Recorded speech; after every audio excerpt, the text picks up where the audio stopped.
நன்றி ஐயா ஈதா சீமான் அவர்களே.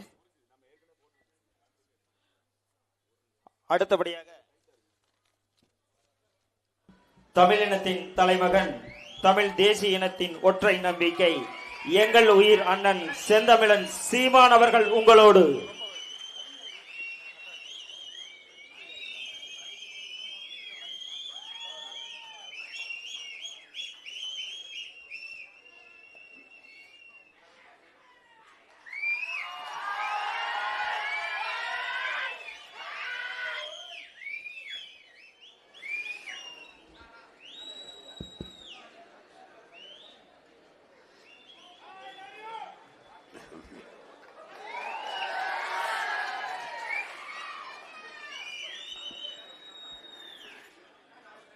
எங்களின் உயிரோடும் உணர்வோடும் கலந்து வாழுகின்ற அன்பு உறவுகள் அனைவருக்கும் வணக்கம்.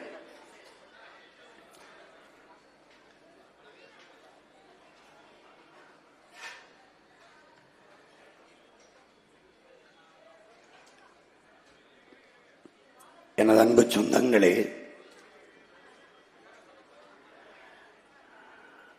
உணர்வை அறிவு வெல்வது இயல்பு. ஆனால் உணர்வை அறிவு வெல்வதுதான் உயர்வு. இந்த இடத்தில் என் அன்பு சொந்தங்கள் இந்த தேர்தலை ஒரு வழக்கமான, இதுவரை ஒவ்வொரு 5 ஆண்டுக்கு ஒரு முறை நாம் எதிர்கொள்கிற ஒரு தேர்தலை போல எளிதாக கடந்து போகக்கூடாது என்று உங்கள் அன்பு பிள்ளைகள் அன்போடு வேண்டுகிறோம். 60 ஆண்டுகளாக 2 பெரும் திராவிட கட்சிகள், திமுக அதிமுக, மாறி மாறி நம்மை ஆட்சி செய்திருக்கிறார்கள். தேர்தல் பல, ஆட்சியின் மாறுதல் பல. ஆனால் ஆட்சி முறையில் என்ன மாற்றம் வந்திருக்கிறது, மக்களின் வாழ்க்கை முறையில் என்ன முன்னேற்றம் வந்திருக்கிறது என்பதை அறிவில் சிறந்த எனது சொந்தங்கள், ஆன்றோரும் சான்றோரும் நிறைந்த என் இன மக்கள், கற்றறிந்த பெருமக்கள், கற்றுக்கொண்டிருக்கிற என் தம்பி தங்கைகள் எல்லோரும் ஆழ்ந்தறிந்து ஒரு முடிவு எடுக்க வேண்டும். தமிழ்நாட்டு தேர்தல் என்றால் அப்போது இந்த இந்திய கட்சிகளான பாரதிய ஜனதா, காங்கிரஸ், திமுக, அதிமுக இந்த கட்சிகளின் பின்னாடி நின்று கொண்டுகிறது. இந்திய தேர்தல், இந்திய ஒன்றியத்தை யார் ஆட்சி செய்கிறது என்ற தேர்தல் வருகிற போது இந்த திராவிட கட்சிகள், பாரதிய ஜனதா, காங்கிரஸ் ஏதாவது ஒரு கட்சியின் பின்னாடி நின்று கொண்டிருக்கிறது. இதிலே தமிழர் நாட்டில் இருக்கிற பிரச்சனைகள், தமிழ்நாட்டு மக்கள், என் இன சொந்தங்கள் எதிர்கொள்கிற பிரச்சனைகள், இதையெல்லாம் தந்தது யார்? கணக்கில்லாத இந்த சிக்கல்களை என் மக்களுக்கு கையளித்தது யார்? தமிழ்நாட்டின் முதல்வர் மாண்புமிகு ஐயா ஸ்டாலின் அவர்கள் சட்டசபையிலே பேசினது இருக்கிறது. கடந்த 3 ஆண்டுகளில் 1,00,000 போராட்டங்களுக்கு நாங்கள் அனுமதி கொடுத்திருக்கிறோம் என்று பேசுகிறார்கள். இது பெருமைக்குரிய செயல்தானா, இல்லை ஒரு கொடுமையான செயலா என்பதை என் உயிர்க்கினிய சொந்தங்கள் எண்ணி பார்க்கணும். 1,00,000 போராட்டங்களை என்றால் 1,00,000 பிரச்சனைகளை மக்களுக்கு கையளித்திருக்கிறது அரசு என்று பொருள். அப்போ இத்தனை பிரச்சனைகளை தந்தவர்கள் என் அன்பு சொந்தங்களிடத்திலே உங்கள் மகன், உங்கள் உடன் பிறந்தவன் கேட்க நினைக்கிற கேள்வி. எல்லா பிரச்சனைகளுக்கும் போராடுகிறோம். ஆசிரியர்கள், மருத்துவர்கள், செவிலியர்கள், உழவர் குடிமக்கள், போக்குவரத்து தொழிலாளர்கள், துப்புரவு பணியாளர்கள், மகளிர் சுய உதவி குழுக்கள், வேளாண்குடி மக்கள். சிப்காட்டுக்கு தொழிற்சாலைக்கு நிலத்தை பறிக்கிறான், நீண்ட காலமாக வாழ்ந்த வாழ்விடத்தை இடிக்கிறான். எல்லாத்துக்கும் எதில் நின்று போராடுகிறோம். ஒரே ஒரு கேள்விதான் என் அன்பு சொந்தங்களை பார்த்து நான் எழுப்ப நினைக்கிற கேள்வி. எல்லா பிரச்சனைக்கும் நம்ம வீதியில் வந்து நின்று போராடுறமே, கோவப்படுறமே, கொந்தளிக்கிறமே, குமுறுகிறமே, கதறுகிறமே, கண்ணீர் வடிக்கிறமே, அப்புறம் எப்படி இந்த பிரச்சனைகளை தந்தவர்களே திரும்ப திரும்ப அதிகாரத்துக்கு வருகிறார்கள்? இதுதான் எப்படி வருகிறார்கள்? எல்லாரும் சொல்லுகிறார்கள், ஒரே ஊழல், லஞ்சம், சகிக்க முடியலங்கிறாங்க. யாருக்குமே ஊழல் பிடிக்கல. இங்க கூடியிருக்கிற யாருக்குமே லஞ்சம் பிடிக்கல. ஆனா ஒரு கேள்வி எழுது, யாருக்குமே பிடிக்கலையே இந்த லஞ்சம், யாருக்குமே பிடிக்கலையே இந்த ஊழல், பிறகு யார் தான் கொடுக்கிறா, யார் தான் வாங்குறா? இந்த கேள்விக்கு யார்கிட்ட பதில் இருக்கு? யாருக்குமே பிடிக்காத ஒன்று எப்படி தொடர்ந்து நடக்குது? பிரச்சனைகளை தந்தவனை திருப்ப திருப்ப அதிகாரத்திற்கு எப்படி வர முடிகிறது? எந்த இடத்தில் தவறு நடக்கிறது என்பதை அறிவு சமூகம் ஆய்ந்தறியணும். இது இப்படியே தொடர்வது என்பது ரொம்ப எப்படி சொல்றது, சகிக்க முடியாத அடிமைத்தனம், சகிக்க முடியாத ஒரு இழிவான அடிமைத்தனம். அடிமை எப்படி உருவாகிறான்? நபிகள் நாயகம் சொல்கிறார்கள், அநீதியை அச்சம் கொள்ளாமல் துணிந்து எதிர்த்து போராடுகிறவன் எவனோ அவனே உண்மையான ஜிகாத் என்கிறார்கள். அதாவது புனிதமான போராளி என்கிறார்கள். அப்படி யாராவது தமிழ்நாட்டில் உருவாகி இருக்கிறானா என்றால் ஒருவன் உருவானான். அவன்தான் எங்கள் உயிர் அண்ணன் பழனி பாபா அவர்கள். அநீதியை எதிர்த்து அச்சமில்லாமல் துணிந்து எதிர்த்து போராடினான். அதனாலதான் அவனை புனித போராளி பழனி பாபா என்று நாங்கள் போற்றுகிறோம். அநீதியை எதிர்க்க துணிவில்லாத மக்கள் சகித்துக் கொள்கிறார்கள். தொடர்ந்து சகித்துக் கொள்கிற மக்கள் அடிமையாகிறார்கள். இவ்வளவுதான் அடிமையின் பிறப்பு. இவ்வளவுதான். உங்களுக்கு தெரியுது என் சொந்தங்களே, ஊழல், லஞ்சம் சகிக்க முடியல. திருட்டு பயலு திருடுறான், மலையை வெட்டுறான், மணல் அள்ளுறான், சாராயத்தை விற்கிறான், பாட்டிலுக்கு 10 ரூபா கூட்டுறான். ஐயோ சகிக்க முடியல. ஆனாலும் கோபம் வரல, அநீதியை எதிர்க்க துணிவில்லை, சகித்துக் கொள்கிறோம். 2 வயசு குழந்தைய 2 வயசு பிஞ்ச கற்பழிச்சு கொண்டு போறான், 60 வயசு அம்மாவை கற்பழிச்சு கொண்டு போறான்.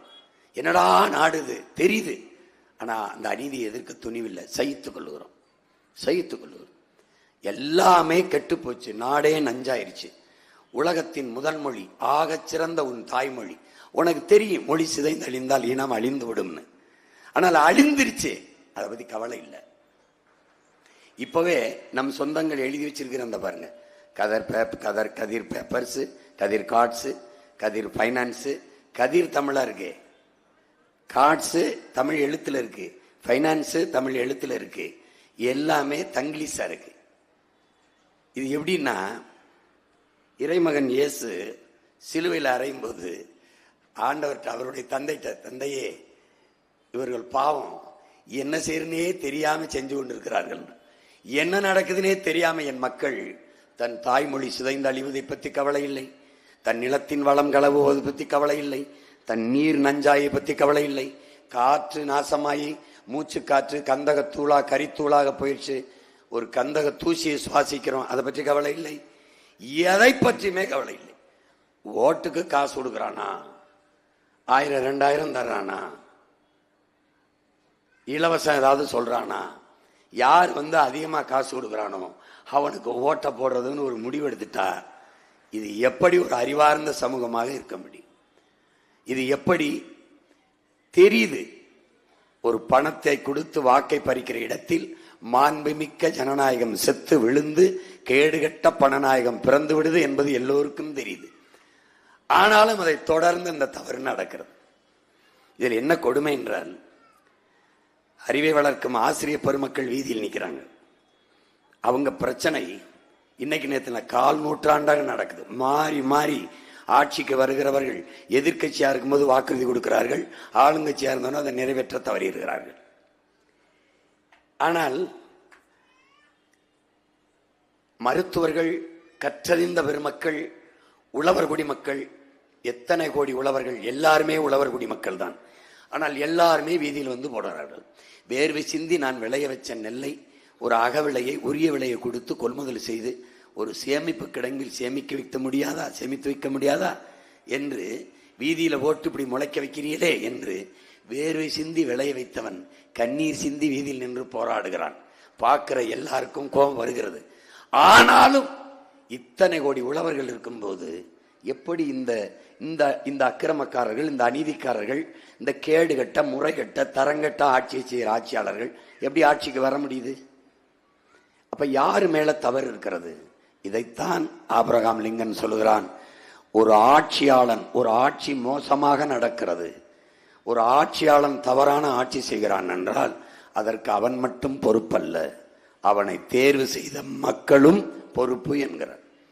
அப்ப நம் தவறான ஆட்சியாளர்கள், இன்னைக்கு ஐயா ஸ்டாலினுடைய ஆட்சி தவறு என்று நீங்க சொல்வீர்களானால் அந்த தவறுக்கு பொறுப்பேற்க வேண்டியது நாம் தான்.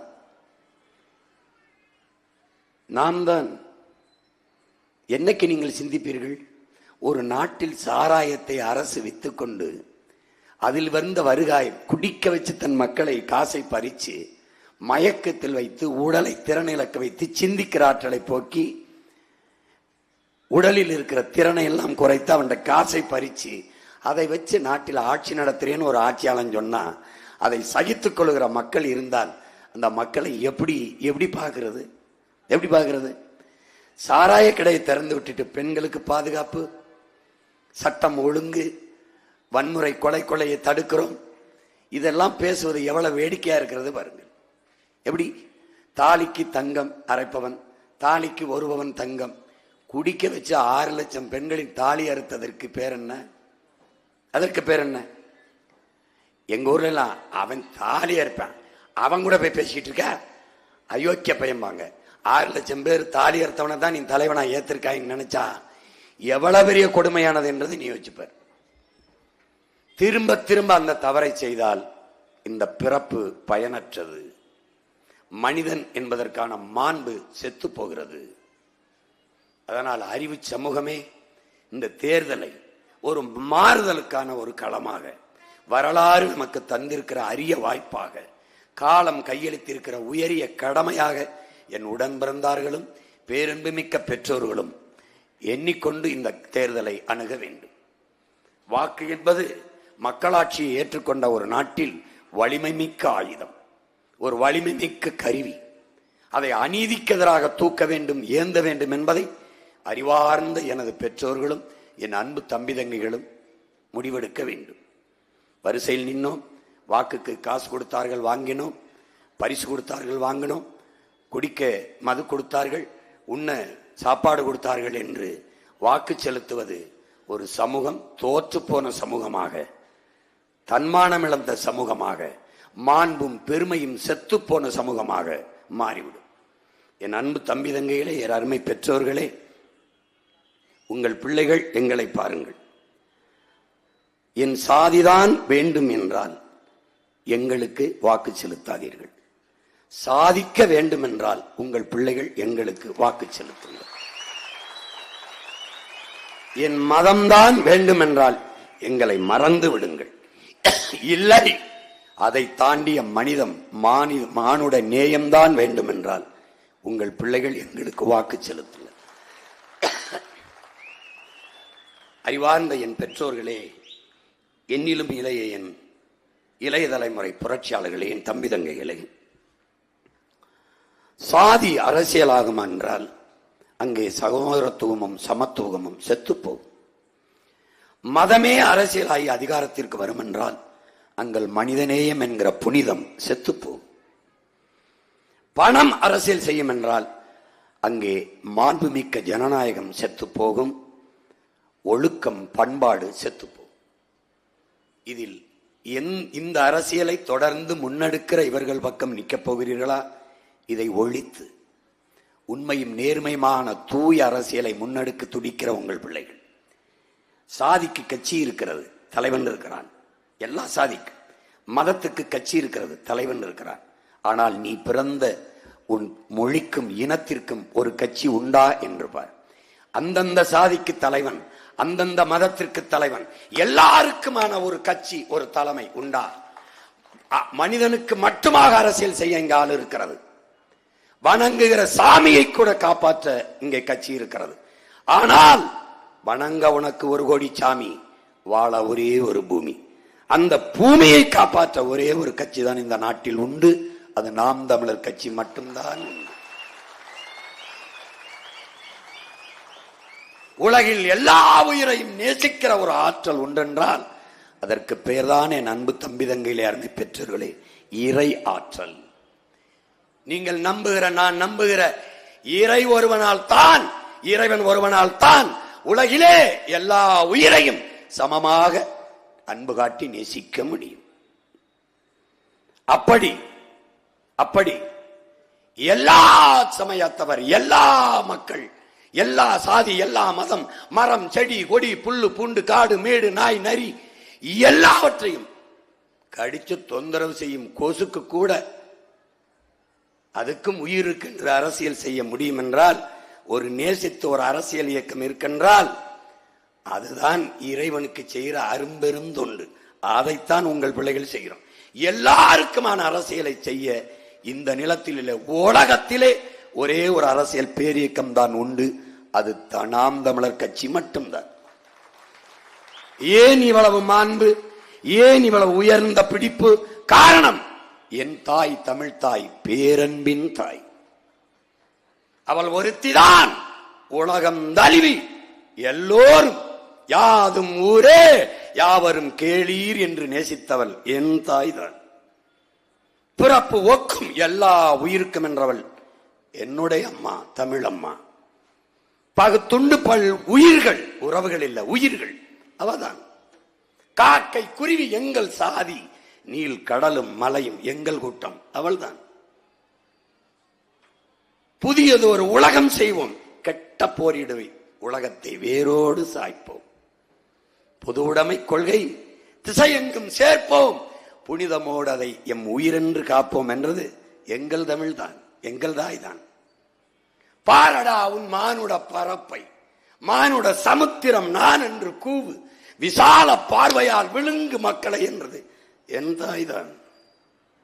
கம்பன், கபிலன், இளங்கோ, வள்ளுவன் எல்லோரும் உலகு உலகு உலகு என்று உலகம் தழுவி நேசித்து நின்ற ஒரே இனக்கூட்டம் என் கூட்டம் தான், என் இன மக்கள் தான். அதனால் உலக பொதுமைக்கு அரசியலை வைக்கிற பிள்ளைகள் நாம் தமிழர் பிள்ளைகள். ஏன் இங்க நின்று பேசுறான் உலகத்துக்கு? ஊருக்கே சோறு என்றாலும் ஒரு வீட்டில் தான் உழைக்கணும். எத்தனை பெரிய விருந்தாலும் ஒரு இடத்தில் தான் சமைக்கணும். இந்த நிலத்தில் நின்றுதான் என் பாட்டன் கணியன் பூங்குன்றன் யாதும் ஊரே யாவரும் கேளீர் தீதும் நன்றும் பிரதரவாரா என்று பாடினார். அந்த மாண்பு, எல்லோரும் மானுட நேயர்களாக இருந்தார்கள். தமிழர்கள் நாங்கள் மட்டும்தான் உயிர்மை நேயர்களாக இருந்தோம். மாட்டுக்கு நீதி சொன்னான் என்னுடைய மன்னன் மனுநீதி சோழன், மயிலுக்கு போர்வை பொத்தினான் என் பாட்டன் வேகன், முல்லைக்கு தேரை நிறுத்தினான் பாரி. காரணம் உயிர்மை நேயம், உயிர்மை நேயம். வாடிய பயிரை கண்டபோதெல்லாம் வாடினேன் எங்கள் வள்ளலார் பெருந்தகை. காரணம் பயிருக்கு உயிருக்கு என்று வாடுகிறான், உயிர்மை நேயம். அந்த உயிர்மை நேயம் கொண்ட இனத்தின் பிள்ளைகள் நாங்கள். உலக பொதுமைக்கு புவி வெப்பமாகிறது என்றால் ஏன் வெப்பமாகிறது? அதற்கு வழி என்ன? எனக்கு வெயில் அடித்தால் கொடை, என் பூமி தாய்க்கு வெயில் அடிக்கிறது பிடிக்க வேண்டும் கொடை. என்ன கொடை? பச்சை கொடை, ஒரே கொடை. மரம் வளர்ப்பது ஒன்றுதான்.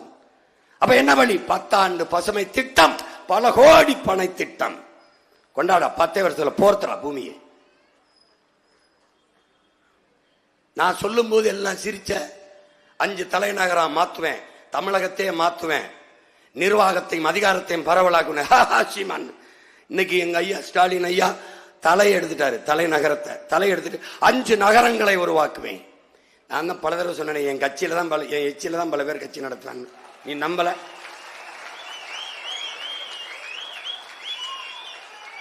எந்த குற்றத்திற்கும் மரணம் தண்டனையாக இருக்கக்கூடாது என்பது எங்கள் கொள்கை நிலைப்பாடு.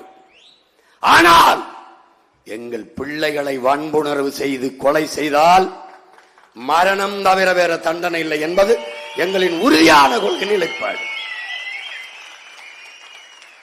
பல முறை பேசிட்டேன். என் பிள்ளைய வன்புணர்வு செஞ்சு கொலை செஞ்சுட்டானா போவேன்,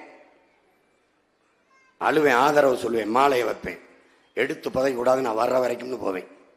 எவன் செஞ்சான அவனை முச்சந்தியில வச்சு சுட்டு கொன்னு அவனை புதைச்சிட்டு இதை புதடாம. இப்ப எல்லாருக்கும் தெரிஞ்சிடும் ஏன் கொன்னேன்னு, எல்லாருக்கும் தெரிஞ்சிடும். அதுக்கப்புறம் 2 பேரை போட்டேன்னு வச்சுங்க, என் பெண்ணை என் பிள்ளையை தொட்டால் பாயும் நெஞ்சில தொட்டா ஒரே ஒரு தோட்டா காட்டிடுவேன் டாட்டா. இவ்வளவுதான். புரிஞ்சிருச்சுன்னு நினைக்கிறேன். இப்பதான் ஐயா வர்றாரு. பெண்களை 6, 7 வயசு 8 வயசு பிள்ளைகளை வன்புணர்வு செய்து கொலை செய்தால் மரண தண்டனை விதிப்போம். 5 வருஷத்துல நிறைய பெண்களை கொண்டு விட்டு போயிட்டான். இப்பதான் ஏன் பின்னாடி சீமான் சொல்றான், அதுக்கு இப்ப கைதற்றியில் அதை பாக்குறாங்கல்ல, அவன் சொல்லும் போது கைதட்டு விழுங்க, அப்ப நாமளும் சொல்லிடுவோம். 5 தலைநகரத்தை பிரிக்கிறேன்னு எல்லாரும் அருமையானது நிர்வாகத்தையும் அதிகாரத்தையும் பரவலாக்க நினைக்கிறார். அப்பதான் ஒரு நாட்டின் வளர்ச்சி சரியாக இருக்கும், சமவிகிதத்தில் இருக்கும்னு சொல்றாரு. அப்ப நாமளும் அறிவிச்சிருவோம். தலைநகரம் சொன்னா ஒரு மாதிரி இருக்கும், நகரம்னு போட்டுருவோம். இப்ப தாண்டாவிங்க பிள்ளைக்கு தமிழ்ல பேர் வைக்கிறதுக்கு வராங்க. ஐயோ ஐயோ, என்ன பெத்த அம்மா. மாத்தணும், சரி செய்யணும். யாருக்கிட்ட நாடு இருக்கணும்? பேரன்பு கொண்டு எவன் தன் மண்ணையும் மக்களையும் காதலிக்கிறானோ, எவன் தன் காட்டையும் மலையையும் ஆறையும் அருவியையும் தன் பூச்சியும் வண்டையும் நேசிக்கிறானோ அவன் கையில நாடு இருக்கணும். அப்பதான் இந்த நாடு நாடா இருக்கும். இல்லைன்னா என்ன இருக்கும்? சுடுகாடா இருக்கும். அவ்வளவுதான். இது அறிவு சமூகம். எங்கள் கனவை, என் கனவுனா என் கனவு ஒன்றும் இல்லை, பல ஆயிரம் ஆண்டுகளா என் முன்னவர்கள் தூக்கி சுமந்து வந்த கனவு. அவர்கள் எங்கள் தலைவனுக்கு கையளித்தார்கள், அவன் தூக்கி சுமந்தான். பிரபாகரன் சீமானுக்கு கோடி கோடியா காசை கொடுத்தான். காசு ஒத்த பைசா தரல, அவன் சுமந்த கனவை தந்தான். அதை அவன் மகன் தூக்கிட்டு அந்த கனவை உங்களுக்கு பிரிச்சு பிரிச்சு பிரிச்சு பிரிச்சு பிரிச்சு பிரிச்சு எப்படி சிதைந்து அழிந்து கொண்டிருக்கிற தமிழ் தேசியன மக்கள், தமிழ் பேரின மக்கள் பாதுகாப்பாக வாழ்வதற்கு போராடித்தான் ஆக வேண்டும் என்ற கட்டாயத்திற்கு நிலைக்கு தள்ளப்பட்டு விட்டார்கள். இந்த வரலாற்றின் பேர் அழைப்பில் இருந்து, பெரும் பணியில் இருந்து தமிழ் இளம் தலைமுறையினர் விலகி செல்ல முடியாது. நமக்கென்று உலகத்தில் குரல் எழுப்பவோ ஆதரவு கை நீட்டவோ எவருமற்ற நிலையில் தனித்து விடப்பட்ட ஒரு அடிமை தேசியனத்தின் மக்கள். வழி எனக்கு நான், உனக்கு நீ, நமக்கு நாம் கிளர்ந்தெழுந்து போராடி நமது உரிமையை மீட்டு பெருமையை காத்து வாழ்வது ஒன்றுதான் வழி. அதற்கு இருக்கிற கடைசி வழி, தலைவனின் ஆயுதம் மிச்சமற்றதை இந்த நிலத்தில் வென்று முடிக்க இருக்கிற கடைசி ஆயுதம் அரசியல் விடுதலை. தலைவனின் கருவி ஆயுதம் விட்டலை, அவன் பிள்ளைகள் அறிவாயுதம் ஏந்தி வெல்வது ஒன்றுதான் நமக்கு இருக்கிற கடைசி வாய்ப்பு. அப்ப என்ன பண்ணலாம்? மொழி சத்திரிச்ச பரவாயில்ல, தங்கிலீஷாவே இருந்துட்டு போகட்டும். 1800 கன்னடர் போன மாதிரி, 600 தெலுங்கர் போன மாதிரி, 15ஆம் நூற்றாண்டு மலையாளி துளுவர்லாம் போன மாதிரி நம்ம தங்கிலீஷா இருந்துட்டு போகட்டும், எனக்கு போடாத. இல்லை, என் அன்னை தமிழ் மீட்சி வர வேண்டும், எழுச்சி வர வேண்டும். தமிழ் மீட்சியே தமிழர் எழுச்சி. தாத்தா தேவனையப்பாவானர். அப்ப என்ன செய்யணும்?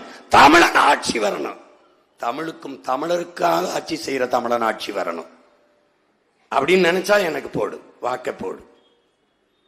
இல்லைன்னா விட்டு. இலவசம் வேணாம், அதை பெற வேண்டிய ஏழ்மை நிலையில் இல்லாது, வறுமை நிலையில் இல்லாது என் வாழ்க்கை தரத்தை உயர்த்தணும் அப்படின்னு நினைச்சுன்னா உன் மகனுக்கு போடு.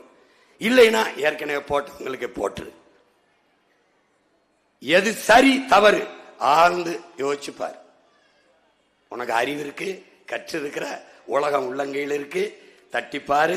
ஒவ்வொரு நாடும் எப்படி ஒவ்வொரு துறையும் நிர்வகிக்குதுன்னு பாரு.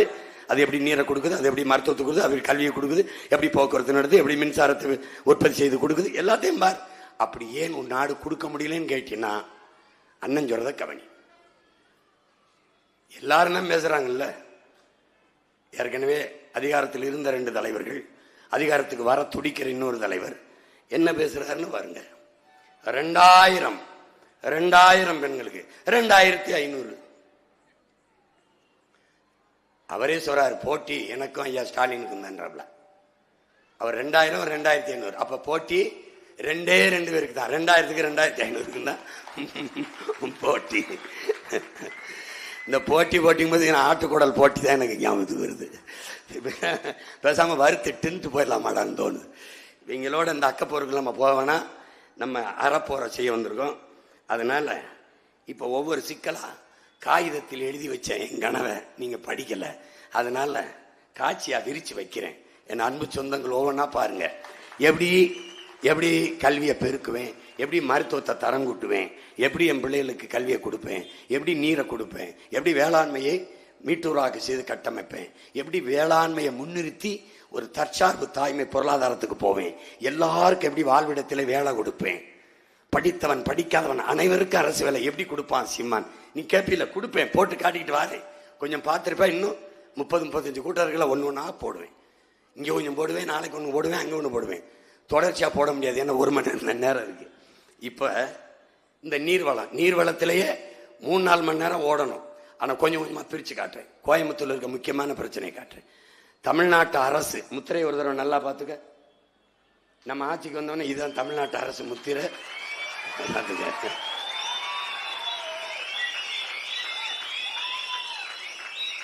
டேய், கோயிலும் கோபுரம் அல்லடா நம்ம அடையாளம். வள்ளுவன் தன்னை உலகினுக்கே தந்து வான்புகள் கொண்ட தமிழ்நாடுங்கிறான். அவன் தான் நம்ம அடையாளம். கிறிஸ்தவர்களுக்கான புனித நூல் பைபிள், இஸ்லாமிய மக்களுக்கான புனித நூல் குரான், இந்து மக்களுக்கான புனித நூல் பகவத்கீதை, எல்லாருக்குமான ஒரு புனித நூலை தந்தவன் நம் பாட்டன் தான். நம் பாட்டன். என்ன கொடுமை! பைபிள் கிறிஸ்தவர்கள் வீட்டில், குரான் இஸ்லாமியர்கள் வீட்டில், பகவத்கீதை இந்துக்கள் வீட்டில், உன்னுடைய வேதம் நூலகத்தில். உண்மையில் புரியுதா? நம்முடைய தாத்தா தனித்தமிழ் அடிகளார் மறைமலை அடிகள் தமிழனுக்கு வேதம் திருக்குறளால் தானடா இருந்திருக்கணும்னு ஆதங்கப்பட்டார். இப்ப நான் என்ன பண்ணுவேன், பிள்ளை வந்தோடனே அவன் தான் என் அடையாளம். அவனுடைய மறைமொழியே தமிழ் பேரினத்தின் வேதம். என்ன சொல்லுவான்? மறையோதும் பள்ளிகளை மலை அடிவாரங்களிலும் கட்டி உருவாக்கி என் பிள்ளைகளை திருக்குறளை பாடியா போதியா நாடு உருப்பற்றும். இதுதான் முத்திரை. பார்த்துக்க மனசுல. என்ன திடீர்னு ஏதோ ஒரு காட்டுறேன்னு நினைக்காத. அவன் நம்ம அடையாளம். பனை நம் தேசிய மரம், நெல், அப்புறம் அந்த பக்கம் காலை.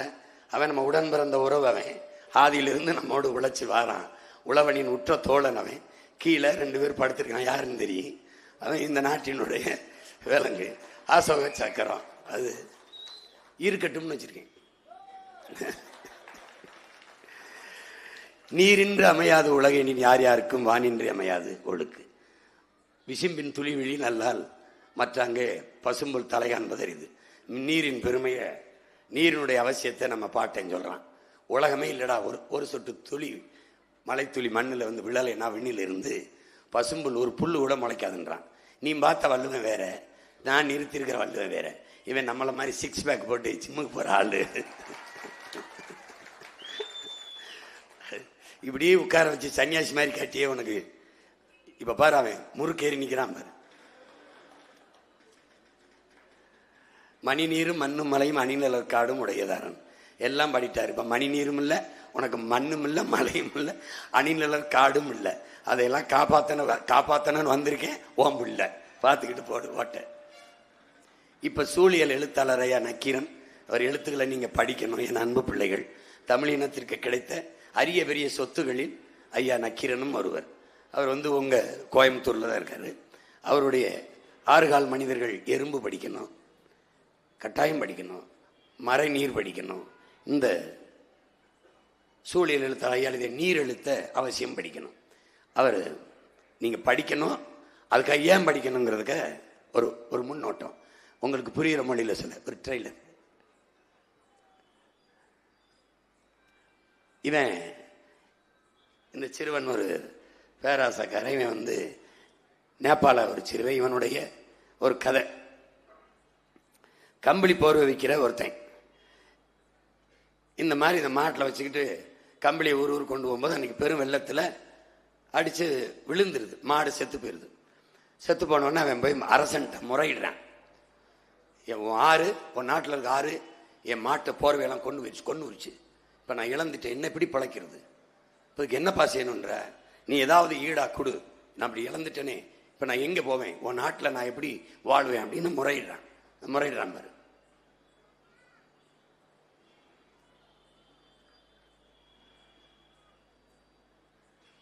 அப்ப என்ன, நான் என்ன தர்றேன், அந்த ஆற்றை எனக்கு கொடுத்துரு, அந்த ஆற்றை எனக்கு கொடுத்துருன்றான். ஆத்தையே கேட்கிறேன், நான் அந்த ஆற்றை பழி வாங்கணும், என்னை என் மாட்டை கொண்டு போயிடுச்சு, என்னுடைய போர்வையெல்லாம் கொண்டு போயிடுச்சு, இப்போ நான் பழி வாங்கணுன்றேன். அரசர் என் தொல்லை தாங்க முடியல, ஆற்றை வச்சுக்கிட்டு என்ன பண்ண போறாங்க இருக்கு போய, சர்ரா எடுத்துக்கடா நீ என்ட்டாரு. அரசர் உத்தரவாயிருது, அரசர் கட்டளை ஆயிருது, ஆறு அவனுக்கு சொந்தமாயிருது. இப்ப என்ன பண்ற, ஆறு சொந்தமானவன ஆத்துல தண்ணி எடுக்க வர மக்களை எடுக்காத, ஏன் ஆறு என்னது, அப்ப தண்ணி காசு, எப்படி காசுன்ட்டான்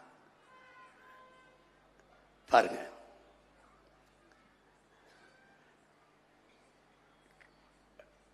விற்கிறான் நெல்லுக்கு காசுக்கு, அதை கீழா பொருளை வாங்குறான். இப்ப ஆத்து கரையில் இருக்கிற மரங்களை பூரா வெட்டி விற்கிறான். யார் கேட்கறது, யார் கேட்கறது, மன்னர் உத்தரவு, மன்னர் கொடுத்துட்டாரு, ஒன்றும் பண்ண முடியாது. வெட்டி வித்துட்டான், மணல் அள்ளி விற்கிறான். இது கதைன்னு நினைக்கிற பாரு, மலையை வெட்டி விற்கிறான், எல்லா விலங்குகளையும் கொன்னுகிறான், வித்து தின்னுகிறான், அவன் எல்லாம் அழிச்சு போறான். அழிச்சு விட்டு பெரிய மாளிகையை அந்த ஆத்து கரவோரத்தில் கட்டி வாழ்றான். கடைசி என்ன ஆயிருது, ஒரு பெரும் வெள்ளம் வந்து எல்லாத்தையும் அடிச்சு இழுத்துட்டு போய் மாளிகையெல்லாம் செறிஞ்சு அவனும் செத்து போறான். இது எப்படி ஆரம்பிக்கிறாருன்னா, இது நேபாளில இருந்து ஒரு நாடோடி கதை. இந்த கதை எங்கேயாவது நடக்குமா அப்படின்னு நீங்க நினைக்கிறீங்க. இந்த கதை பொலிவியால இது என்னன்னா, உங்களுக்கு தெரியும், மழை இல்லை என்றால் மழை இல்லை, மழை இல்லை என்றால் நீர் இல்லை, நீர் இல்லை என்றால் வளம் இல்லை, வளம் இல்லை என்றால் நிலம் இல்லை, எதுவுமே இல்லை. அதை உணர்த்துறதுக்கு இது போடுது. இப்போ நிலம் வளம் இல்லை என்றால் எதுவுமே இல்லை, வரப்போகிற நீர் உயரும், நீர் உயர நெல் உயரும் தெரியும். நீங்க அறிவு மூதாட்டி அவை நமக்கு பாடி வச்சது. மோசிக்கிறனார் என்ன சொல்றாரு, நீரும் உயிரென்றே நெல்லும் உயிரென்றே மன்னன் உயிர்த்தே மலர்தலை உலகம்ங்கிறார். நீர் உயிர் தான், நெல் உயிர் தான், ஆனா அது ரெண்டும் உயிரா பயன்படாது. எப்போ ஒரு நல்ல மன்னன் இந்த ஆட்சி செய்யலைன்னா அது உயிர் என்றது அருமையே தெரியாம போயிடும். இப்ப நமக்கு தெரியல, இல்ல இப்ப நமக்கு தெரியல, நெல் தெருவில் கிடந்து முளைக்குது, தண்ணியை உறிஞ்சி விற்கிறான், தண்ணீரின் அருமையும் தெரியல உனக்கு, நெல்லின் அருமையும் தெரியல. அப்ப நீரும் உயிரென்று நெல்லும் உயிரென்றே மன்னன் உயிர்த்தே மலர்தலை உலகம். நல்ல ஒரு அமைச்சு, நல்ல ஒரு அரசன், நல்ல ஒருத்தன் இருந்து ஆட்சி செய்யவில்லை என்றால் நீரும் அருமை தெரியாது, நெல்லின் அருமையும் தெரியாது. அதுதான் பாடியிருக்கான்.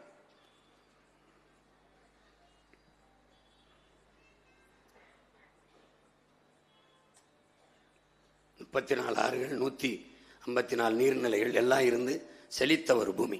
பாட்டன் வந்து காவிரி தென்பண்ணை பாலாறு தமிழ் கண்டதொரு வைகை பூர்ணை நதி என மேவிய பல ஆறு ஓடி திருமேனி செழித்த தமிழ்நாடுன்னு பாடுறான். இன்னைக்கு எந்த ஆறும் எப்படி ஓடுதுன்னு நீ பாத்துக்க.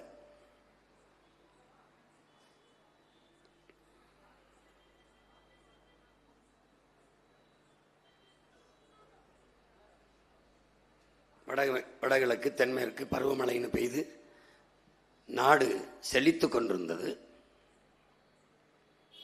எந்த குறையும் இல்லாத வாழ்ந்த ஒரு இனத்தின் மக்கள். ஏரி, குளம், குட்டை, கம்மாய், தான்கள், ஊரணி, 46,000 மேற்பட்ட நீர்நிலைகள் தமிழ்நாட்டில் இருந்திருக்கு. இப்ப எல்லாம் ஆக்கிரமிச்சு தின்னது போக பாருங்க. 1960 150 லட்சம் குறுக்கம் விவசாயம் பண்ணியிருக்கோம். இப்ப 30 லட்சம் குறுக்கம் குறைஞ்சு போய் 120 லட்சம் குறுக்கம் மட்டுமே பயன்பாட்டில் இருக்கு. ஆண்டுதோறும் சராசரி 4300 டிஎம்சி நமக்கு தண்ணி வருது, கிடைக்குது. ஆனால் நம்ம அதில் 2000 தான் பயன்படுத்துகிறோம், மீதியை கடலில் விட்டுறோம். ஆனால் நம்ம 150 டிஎம்சிக்கு தான் பக்கத்து மாநிலங்களில் கையேந்துறோம். இப்போ உங்கள் பிள்ளைகள் நாம் என்ன பண்ணுறோம், அதில் நமக்கு வேண்டிய ஒரு 500 டிஎம்சியை நம்ம தேக்கிட்டோம்னா கூட அடுத்த மாநிலங்களில் கையேந்தாமல் தண்ணீரின் தேவையில் நம்ம தண்ணீரைவை அடைஞ்சிடலாம்.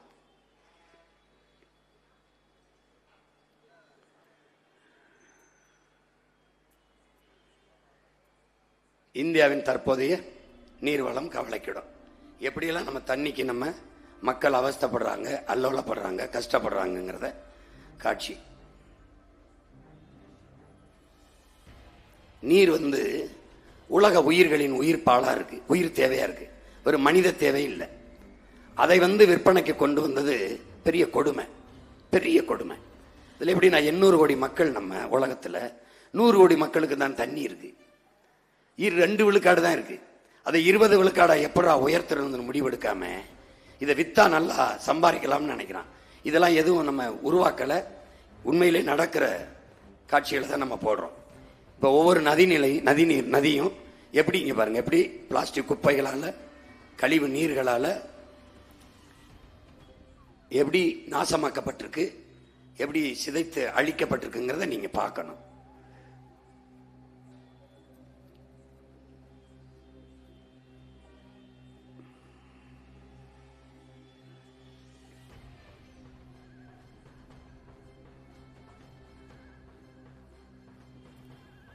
ஏன்னா நம்ம பேசும்போது உலகத்தில் எங்கேயுமே நடக்காதத சீமான் சொல்றான், கற்பனையில பேசிட்டு இருப்பான், ஏதாவது சொல்லி விடுவான். அவன் கதை சொல்லுவான், நம்ம வரலாறுன்னு நம்ம சொல்லுவான், நம்ம வரலாறு சொல்லுவோம், அவன் கதைன்னு சொல்லிட்டு இருப்பான். உலகங்க நடக்கிறதான் உங்க பிள்ளைகள் காட்டுறோம்.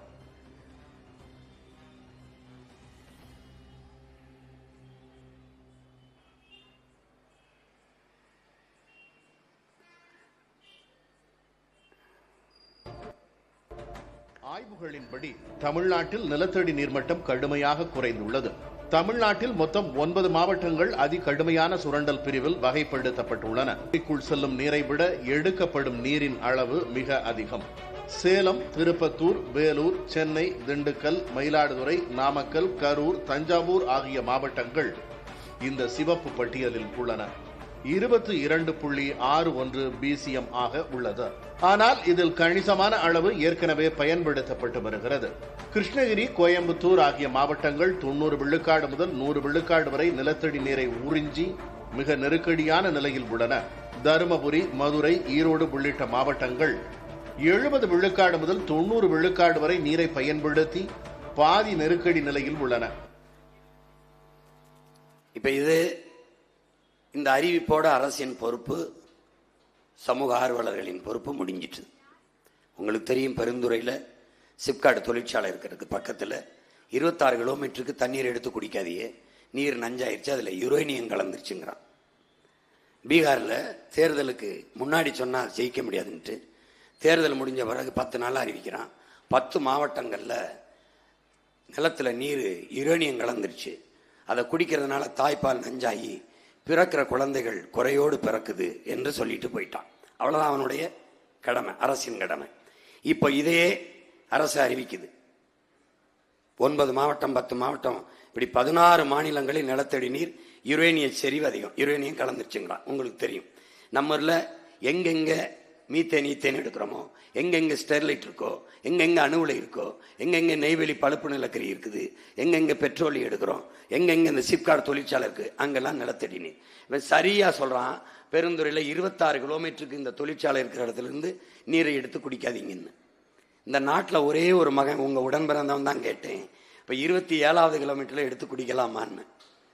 இந்த 26 கிலோமீட்டர்ல தான் யுரேனியம் கலந்துருக்குன்னு எப்படி கண்டுபிடிச்ச? எடுத்து குடிச்சு பார்த்தியா? ஆய்வு செஞ்ச? சும்மா சொல்லிவிடுறான். அப்போ நீ எப்படி என்ன வச்சுட்டு போப்பாரு அவன் பிள்ளைக்கு? குடிக்க தண்ணி இல்லை, சுவாசிக்க காற்று இல்லை, கந்தக தூசி, சாப்பிட விஷமில்லாத உணவு இல்லை. இப்போ எதை விட்டு போற? கோடி கோடியா பணமா, இல்லை காரா, இல்லை மாளிகையா? குடிக்க தண்ணி இல்லை.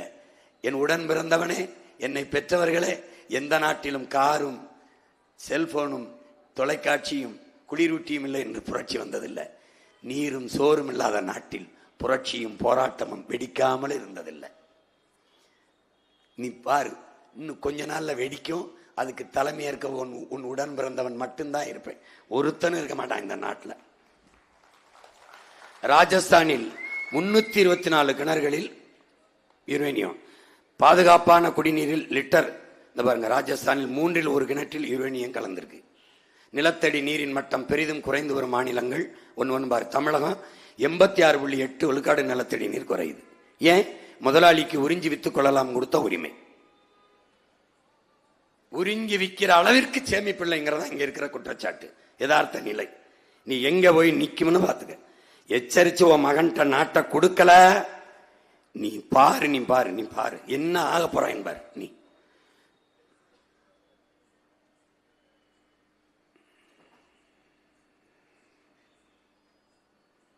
பஞ்சாப் 84.6, ஆந்திரா கொஞ்சம் குறைவு. தமிழ்நாட்டில் பாருங்க, தருமபுரி, வடகரை, திருப்பூர், பாலன் நகர் காலி குடங்களுடன் சாலை மறியலில் ஈடுபட்டனர். தண்ணீருக்கு என் அன்பு சொந்தங்களே, அருமை பெற்றோர்களே, உடன் பிறந்தார்களே, கற்காலத்துல கூட நமது முன்னவர்கள் இப்படி தண்ணீர் வேட்டைக்கு போகல. ஒரு நம் தாய் தங்கையினுடைய தலையிலையாவது ஒரு மண் குடமோ ஒரு வெங்கல குடமோ சில்வர் குடமோ இருக்காது. பூரா பிளாஸ்டிக் குடைமண். அணுகுண்டு போட்டுத்தான் குண்டு போட்டுத்தான் பூமி அழிக்க வேண்டும் என்பதல்ல, பிளாஸ்டிக்கே போதுங்கிறான். பிளாஸ்டிக் நெகிழியே போதுங்கிறான். அணுகுண்டு உடனே அழிக்கும், இது கொஞ்சம் கொஞ்சமா அழிக்கும். இந்த பிளாஸ்டிக்கும் இந்த நெகிழியும் மக்கி மண்ணோடு மண்ணா போக 5 லட்சம் ஆண்டு ஆகும் அப்படின்னு ஒரு ஆய்வு சொல்லுது. 50,000 ஆண்டு ஆகும்னு ஒரு ஆய்வு சொல்லுது. 5000 ஆண்டுகள் ஆகும்னு ஒரு ஆய்வு சொல்லுது. யார் பார்க்க போறா? யார் இருக்க போறா 5000 ஆண்டு? இல்லை. இப்போ அற்ப பிளாஸ்டிக்கை கூட தடை செய்ய முடியல இவர்களால. பிளாஸ்டிக் இல்லாத நகரத்தை உருவாக்கும். யார் உருவாக்குவா? ஆட்சியாளர்கள். அப்ப ஏன் பிளாஸ்டிக்கை தடை செய்யல? பிளாஸ்டிக் உற்பத்தி செய்யற முதலாளிகள்ட்ட இருந்து வர கமிஷன் போயிடும். இப்போ உங்க மகன் என்ன செய்வேன்? தடை. மாற்ற என்ன? நான் சொல்றேன், மரவள்ளி கிழங்குல இருந்து இதே மாதிரி பிளாஸ்டிக் பை தயாரிக்கிறேன்.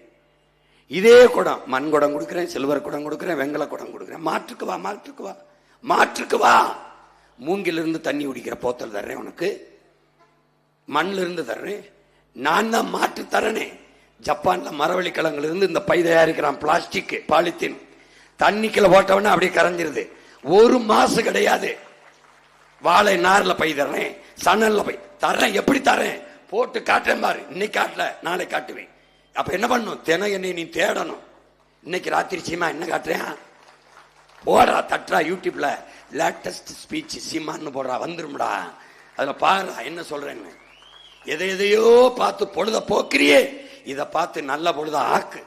ஒரு தயவு செய்து மட்டுமே வழங்கப்படுகிறது. லாரி மூலம் வழங்கப்படும் குடிநீர் என்பது இவர்கள் இரவு நேரங்களில் வருவதாலும் நேரமற்ற நேரம் வருவதாலும் இவர்கள் தண்ணீர் வந்து பிடிப்பது ஒரு 3 முறை கூட தண்ணீர் கிடைப்பதில்லை என்பது இன்னைக்கு இந்த நிலைமை. இன்னும் 10 ஆண்டு கழிச்சு உன் பிள்ளைக்கு என்ன நிலைமைன்னு நீ யோசிக்க. இன்னைக்கு போத்தல்ல வாங்கி குடிக்கிற, குடுவையில் வாங்கி குடிக்கிற. 10 ஆண்டு கழிச்சு உன் பிள்ளைக்கு குடிக்க தண்ணி இருக்குமா? இப்பவே குறைஞ்சு இல்லைன்றான். இல்லைன்னா என்ன? யாரையாவது கடிச்சு ரத்தம் தான் குடிக்கணும். அந்த நிலையில விட்டு போறியா? 3ஆம் உலகப் போர்ல கவிப்பேரரசு வைரமுத்து எழுதுறார். ஆதியில் மனிதன் காடுகளில் நம்ம வேட்டையாடி சாப்பிட்டோம். விலங்குகள் கிடைக்காத நேரங்கள்ல இறந்து போன மனித உடலை சுட்டு சாப்பிட்டோம். புரியுதா? சுட்டு சாப்பிட்டோம். அப்போ யாருக்கு அதிக பங்குன்னு பந்தயம், ஓட்ட பந்தயம். ஓட்டத்துல முதலில் வந்தவனுக்கே பிணத்தில் பெரும்பங்கு கிடைத்தது என்று எழுதியிருப்பார். அன்னைக்கு வழியே இல்லாம நரமாமிசம் திண்டோம். அந்த நிலை இப்போது வராது என்று சொல்வதற்கு இல்லைன்னு முடிக்கிறவள. நான் சொல்றது புரியுதா? நான் உன் ஓட்ட கேட்டு நின்னா இதை ஏன் பேசுறேன்? நான் வீட்டுக்கு ஒரு ஹெலிகாப்டர் தாரேன், ஒவ்வொரு பெண்ணுக்கும் ஒரு கிலோ தங்கம் தாரேன்னு சொல்லிட்டு போக முடியாதா? சொல்ல முடியாதா?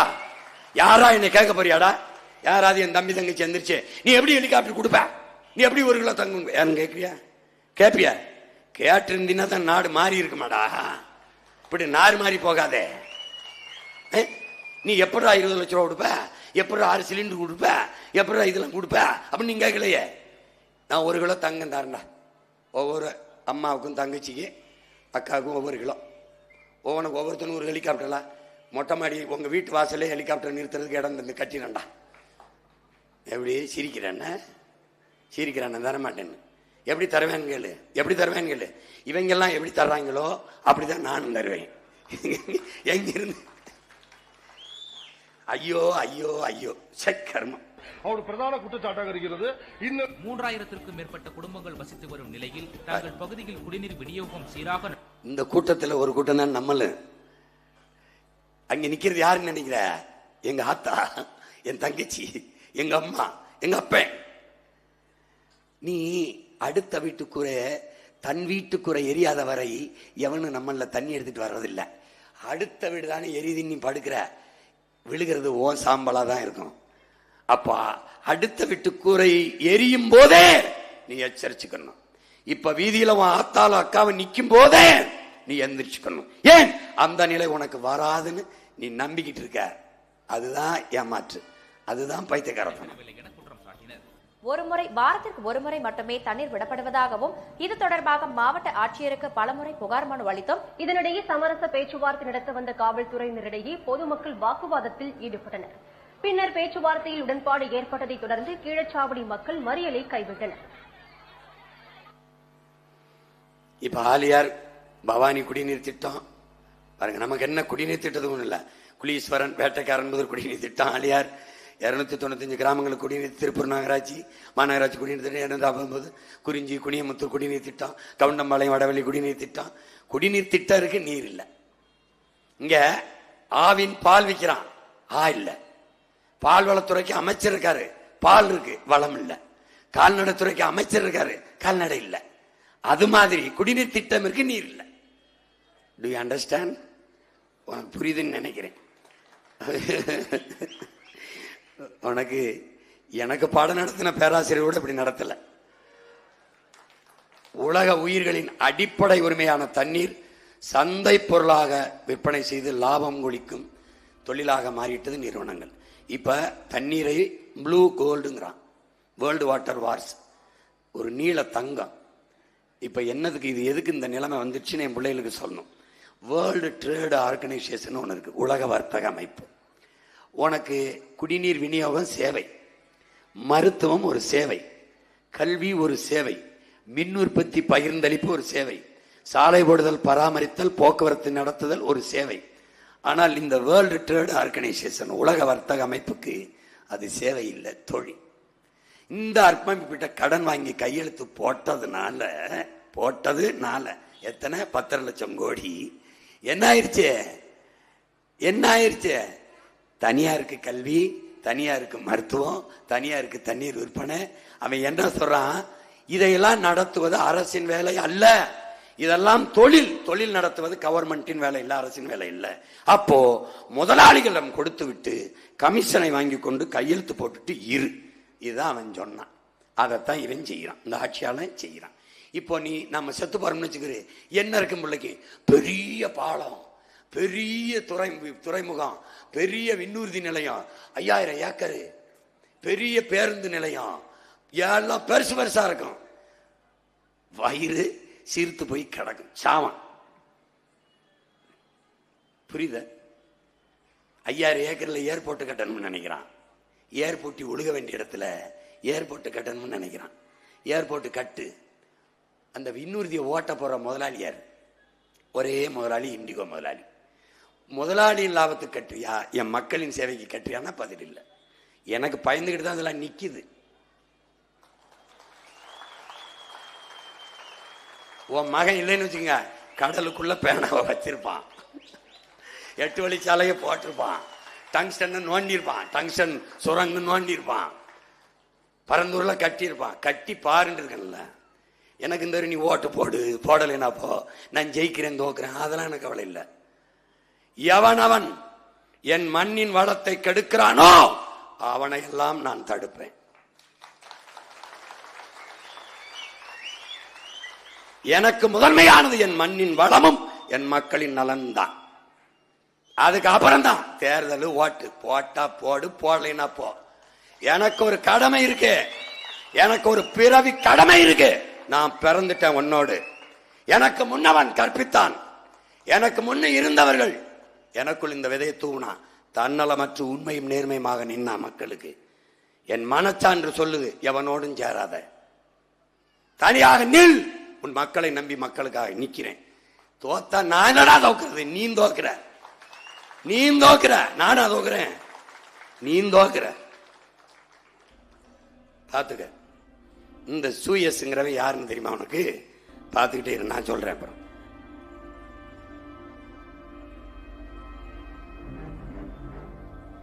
எந்தெந்த நாடுகள் எல்லாம் தண்ணீரை எடுத்து இவங்க வித்திருக்காங்க: Indonesia, Santiago, Geneva, Switzerland, New York, Chicago, Illinois. உனக்கு எல்லாம் தெரியுது,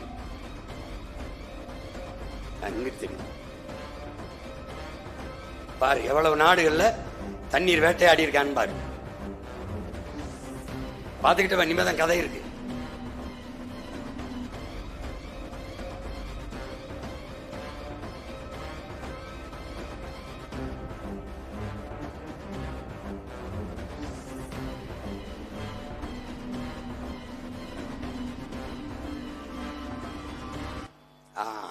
இப்படி வந்து உனக்கு தெரியும், கியூபா, பொலிவியாலாம் புரட்சியால பூத்த பூமிகள். அந்த பொலிவியால கொச்சப்பம்பான்னு ஒரு நதி. வேற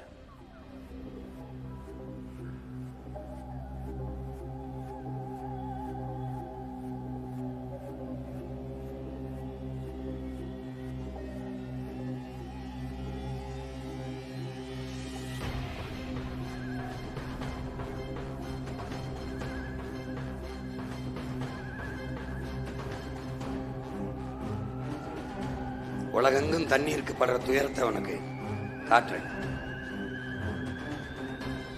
கொச்சப்பம்பான் பொச்ச பம்பான்னு ஒரு நதி பொலிவியால.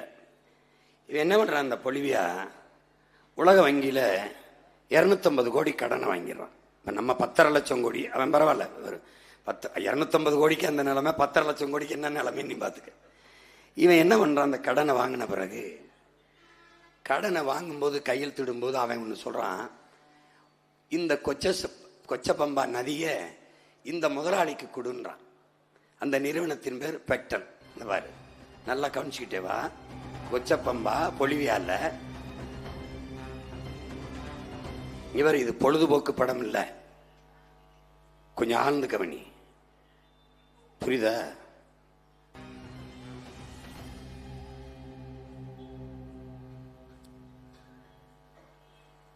இது என்னன்னா, என்ன நடந்துருதுன்னா, அந்த பெக்டன் ஒரு நிறுவனத்துக்கு கொடுத்துறான்.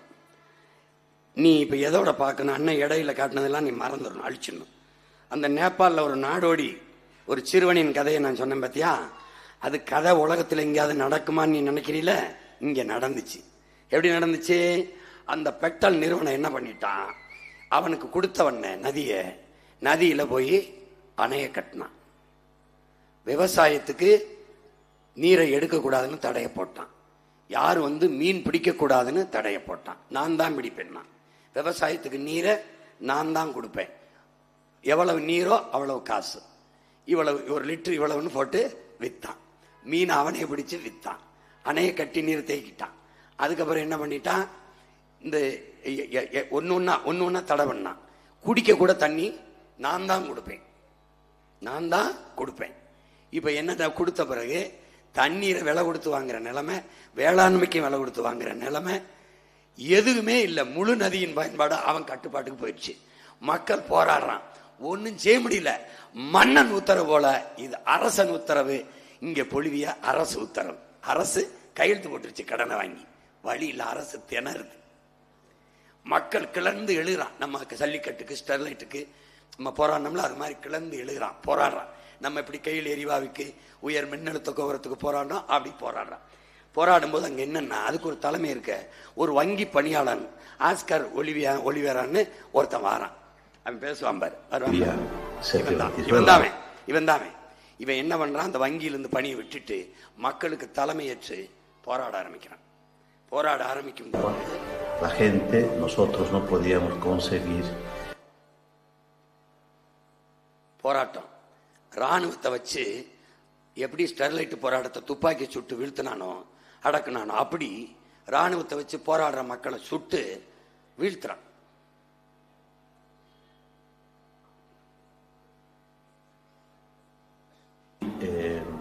Empezamos una resistencia, el gobierno sacó al ejército y a la policía para garantizar la seguridad.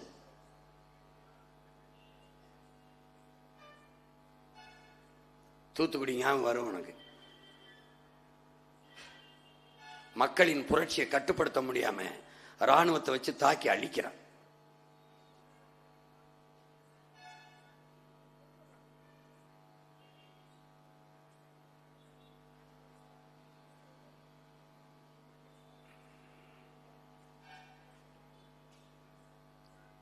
வேற வழியே இல்லாம மக்களின் கிளர்ச்சிக்கு புரட்சிக்கு பயந்து அந்த நிறுவனம் அந்த நாட்டை விட்டு வெளியேறுது.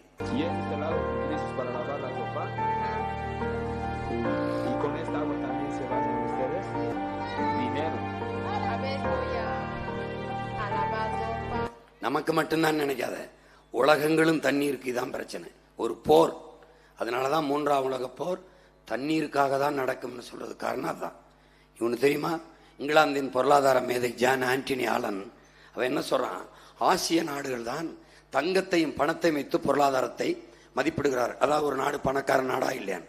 ஆனா ஐரோப்பிய நாடுகள் எல்லாம் நீர் பொருளாதாரத்துக்கு, தண்ணீர் பொருளாதாரத்துக்கு வந்து விட்டார்கள். அப்படின்னா எந்த நாடு தண்ணீர் அதிகமா வச்சிருக்கோ அந்த நாடு தான் பணக்கார நாடுன்னு கணக்கிட ஆரம்பிச்சிட்டான். புரியுதா?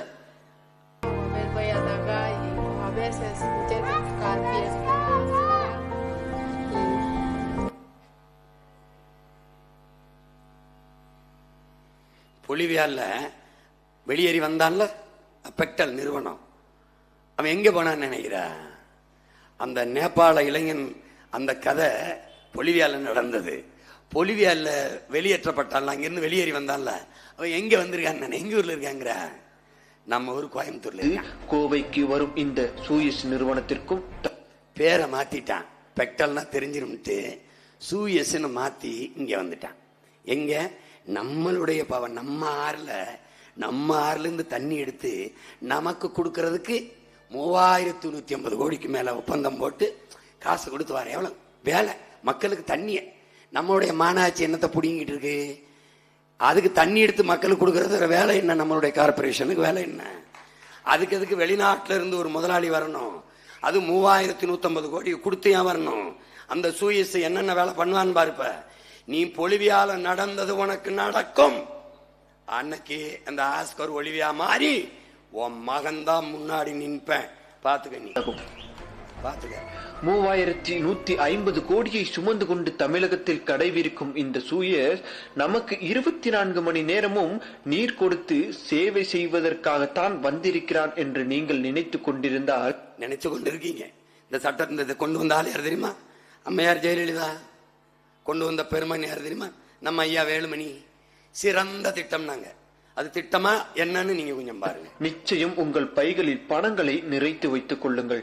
ஏனெனில் இனி நீங்கள் கழிவறைக்கு சென்று கழுவும் நீருக்கும் காசு கொடுக்க வேண்டும்.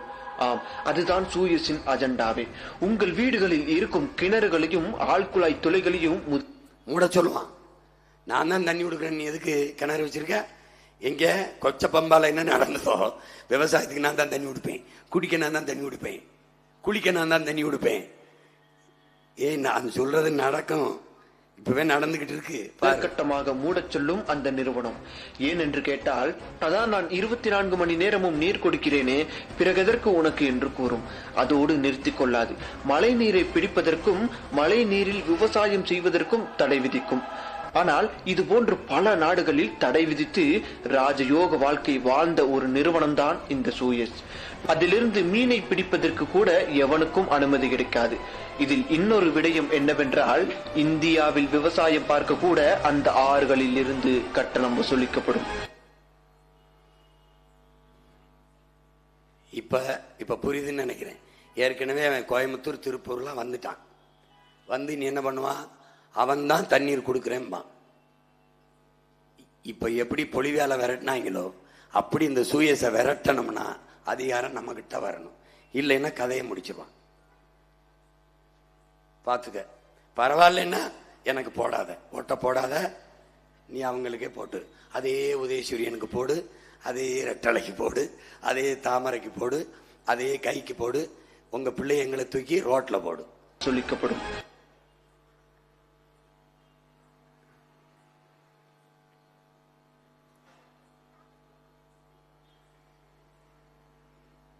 நமக்கு 980 மில்லிமீட்டர் மழை பெய்யுது, 4300 டிஎம்சி.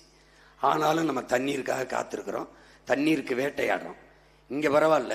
எங்க ஊர் ராமநாதபுரத்துல கற்காலத்துல தீப்பந்தத்தை ஏந்திட்டு போகும்ல, அப்படி தீப்பந்தத்தை ஏந்திக்கிட்டு கொட்டாச்சியில சிரட்டல் அந்த கரை ஆப்பை எடுத்துக்கிட்டு நள்ளிரவில் அரிக்கன் விளக்குல தூக்கிக்கிட்டு காட்டுக்குள்ள சும்மா ஒரு இதை தோண்டி கொஞ்சம் மண்டி மகிழிமா அப்படியே எடுத்து ஒரு குடத்தை எடுத்துக்கிட்டு வர்றதுக்கு விடிய விடிய எங்க அக்கா அம்மாலாம் உட்காந்துருந்து அந்த மண்டியை தேத்தாங்கொட்டைன்னு ஒன்று இருக்கு, அதை வச்சு தேத்தி அதுல தெளிய வச்சு அதுல ஒரு மடக்கு எடுத்து காஞ்சி வறண்டு இருக்க நாக்கில் ஒரு சொட்டை குடிச்சு உயிரை காப்பாத்திக்கிற போராடிக்கிட்டு இருக்கோம். கடல் அருகில இருந்தும் குடிக்க தண்ணி இல்லை, கடல் நிறைய தண்ணி இருக்கு. உன் நொய்யலார ஒரு தடவை பாரு. இதான் ஓ நொய்யனாரு. நான் கற்பனையில போடல சாமி, பார்த்துக்க. இது என்ன அமைச்சர்கிட்ட கேட்டா மக்கள் குளிச்சு விட்ட சோப்பு நுரைங்கிறவள அவ்வளவு அழுக்கா வச்சிருந்தாங்க. செத்துருச்சு, அதை உயிர்ப்பிக்கணும், நொய்யலார உயிர்ப்பிக்கணும். பார்த்துக்க பார்த்துக்க எப்படி வருதுன்னா ஆத்து நீர் தான். இதுல என்னன்னா இது பூமிக்குள்ள போகுது, அந்த நிலத்தடி நீரை குடிக்கிறோம், இது பூமிக்குள்ள போகுது, நஞ்சா உள்ள போகுது, அதுலதான் எல்லாம் விளையுது, நஞ்சா விளையுது. இது ஆடு மாடு நாய் நரி மானு யானை சிங்கம் புலி கரடி கொக்கு மைனா எல்லாம் இதை தான் குடிக்குது. தண்ணின்னு நினைச்சு விஷத்தை குடிக்குது.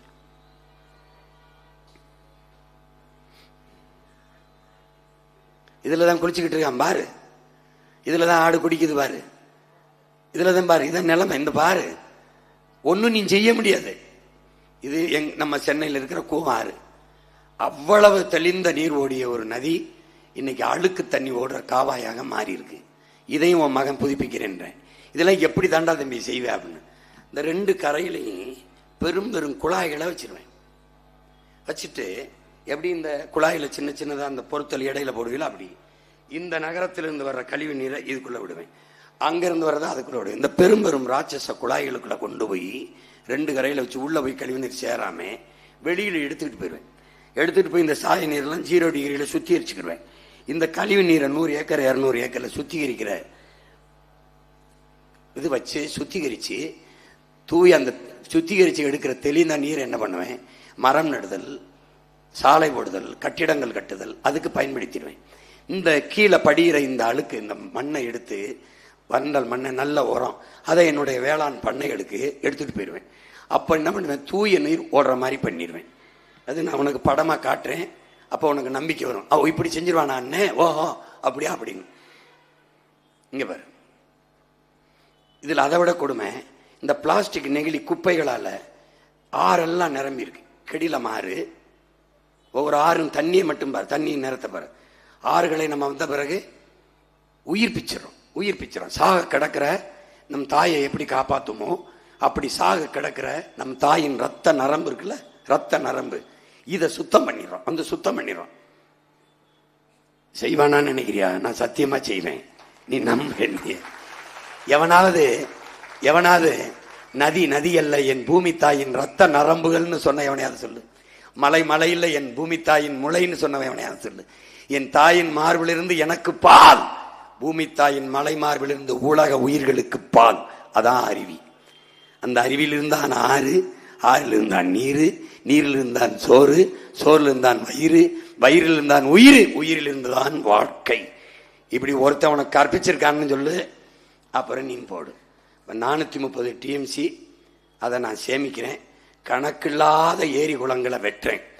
நீ உடம்புல தேமல் வந்தா எப்படி திட்டா வெண்தேமல் இருக்குமோ அப்படி விண்ணூர்தியில நீ பயணிச்சு பார்த்தீங்கன்னா என் தமிழ் தாயின் தேசத்தின் நிலமெங்கும் நீர் தேமல்கள் திட்டாக இருக்கும்.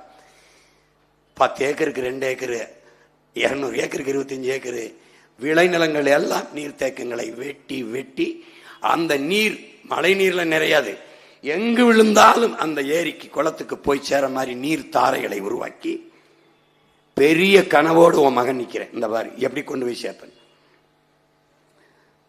இதெல்லாம் கடல்ல சேர்ந்துருது. 2050 500 டிஎம்சி. அதுல ஒரு 500 டிஎம்சி நான் சேர்த்துக்கிட்டேன்னாவே என் பிள்ளைகளுக்கு தண்ணீர் பஞ்சம் இல்லாம நான் காப்பாற்றிட முடியும். தூய குடிநீரை நானே சுத்தி நானே வீடு வீடுக்கு கொண்டு வந்து நானே கொடுத்துருவேன். ஒரு ரூபா கூட கட்டணம் இல்லாது தூய குடிநீரை உனக்கு தந்துடுவேன்.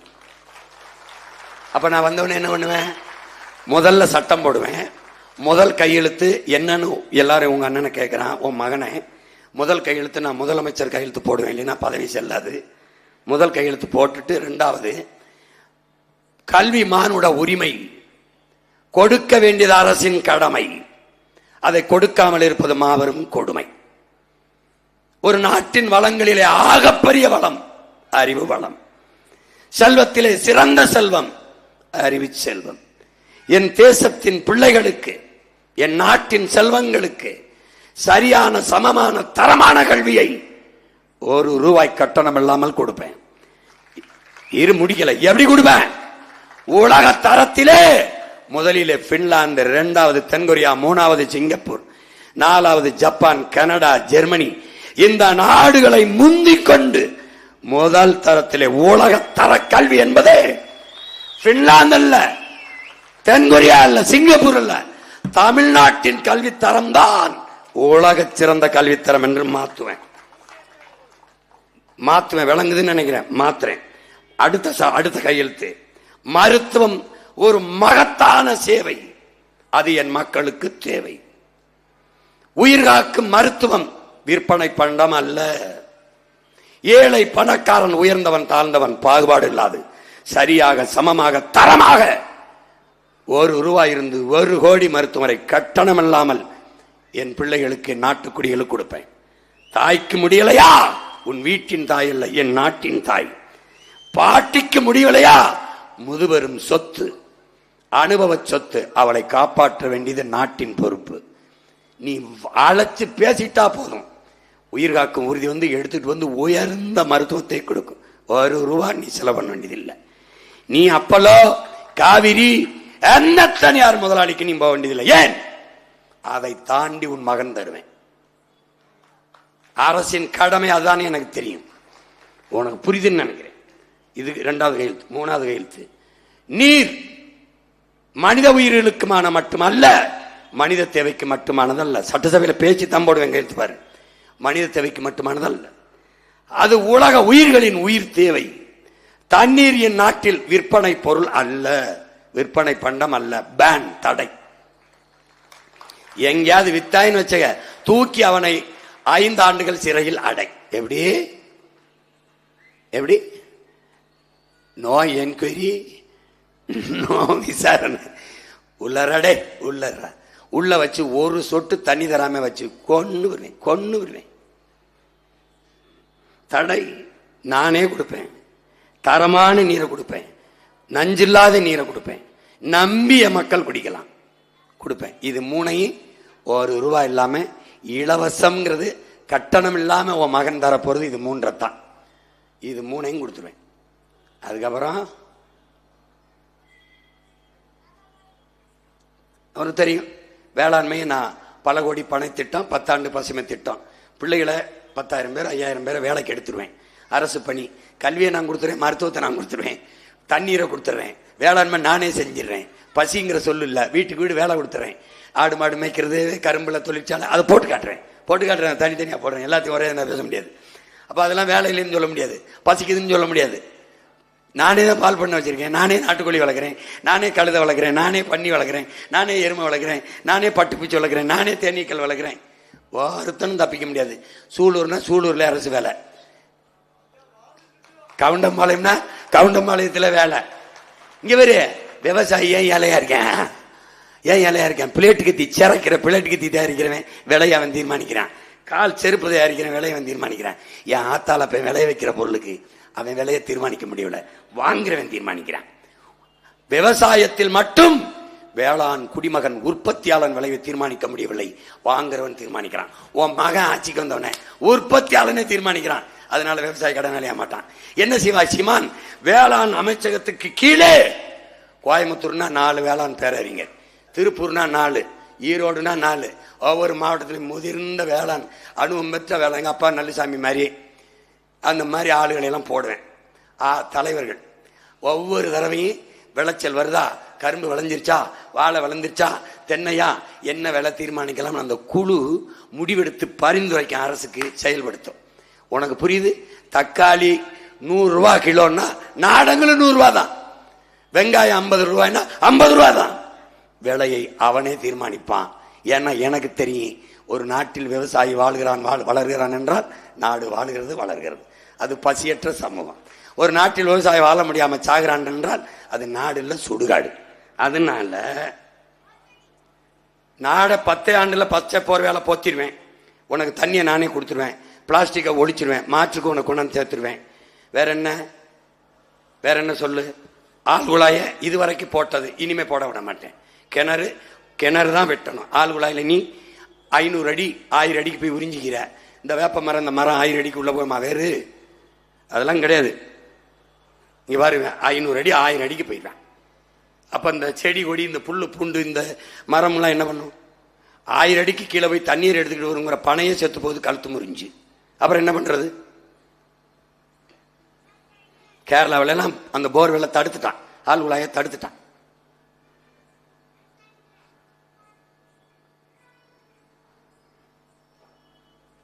நீ நம்பு, நான் உலகத்தின் தலை சிறந்த நாடா நம்ம நாடை மாத்துவேன், பூமியின் சொர்க்கமா மாத்துவேன்.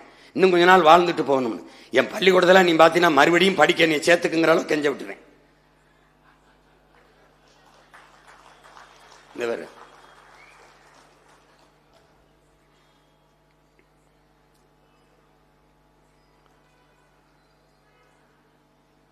இதெல்லாம் உனக்கு பல கோடி பனை திட்டத்தில். அப்ப நான் நட்டு வைப்பேன். பனை எனக்கு பயன் தராது, நான் செத்துருவேன். ஆனால் நான் என்ன பண்ணுவேன்னா, இருக்கிற பனையை நான் பயன்படுத்தி என் பிள்ளைக்கு காட்டிட்டு செத்துருவேன். அப்ப பெரியப்பா அப்படிதான் பண்ணிச்சு, சித்தப்பா அப்படிதான் பண்ணிச்சு, நம்ம இப்படிதான் பண்ணிக்கணும்னு அவனுக்கு சொல்லிடுவேன். நான் ஆனா தென்னையை நான் பயன்படுத்திடுவேன். தென்னைனா என்ன பண்ணுவேன்? பொள்ளாச்சி, கோயம்புத்தூர் போடுறா தென்னை மரத்துல தொழிற்சாலை போடுவேன். எப்படி போடுவேன்னு போட்டு காட்டுவேன். அப்பவும் நீ நம்பலைன்னு வச்சுக்க, மாதிரியே போச்சுன்னு போட்டு போயிடுவேன். நான் பாட்டுக்கு சினிமா எடுக்க போயிரு, நீ எப்படியோ போப்பன்னு. அப்புறம் நீ நடிகனை நம்பி நாட்டை கொடுத்துட்டு ஆடிக்கிட்டு திரி போ. சரி, மீட்டு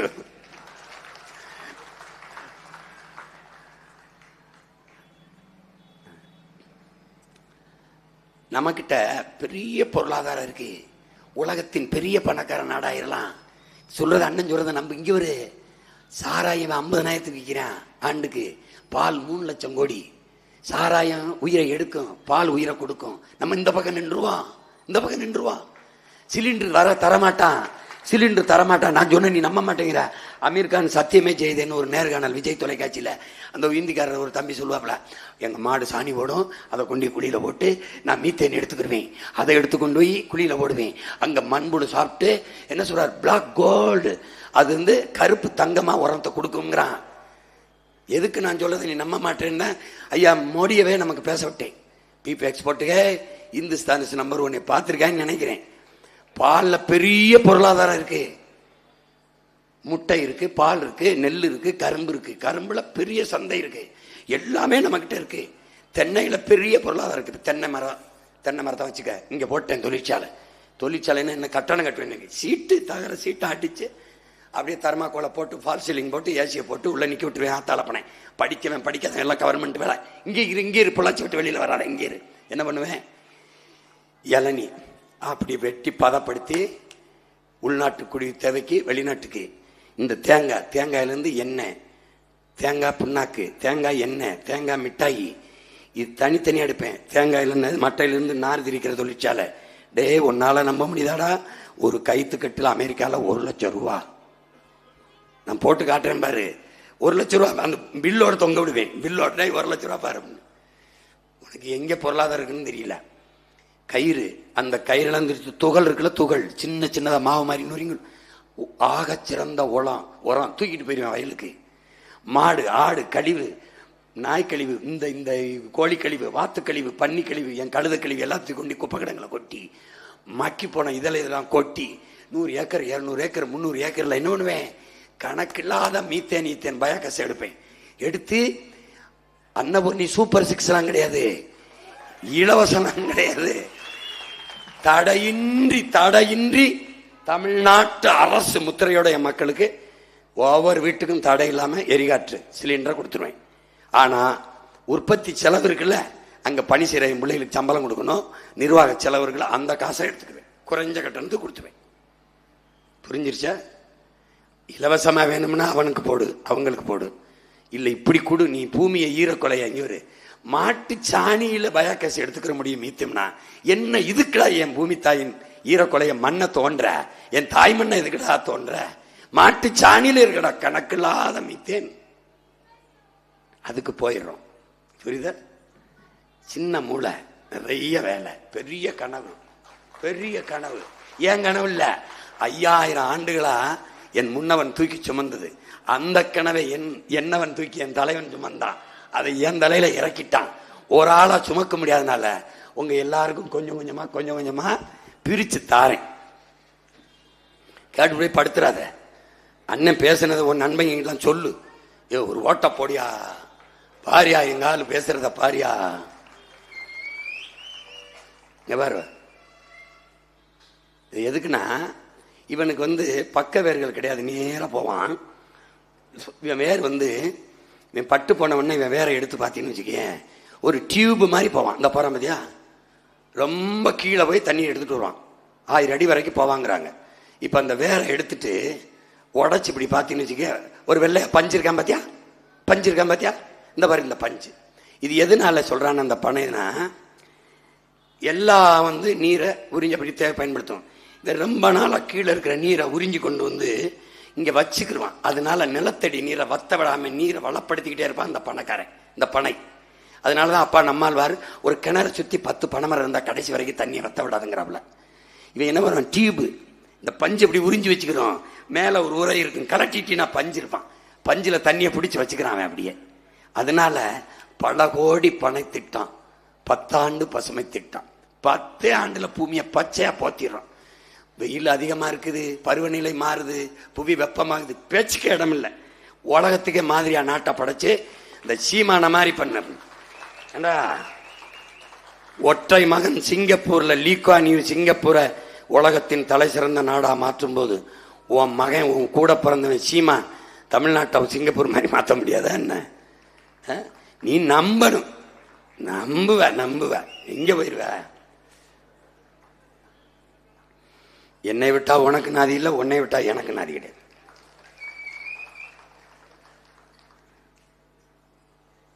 பார்த்துக்க.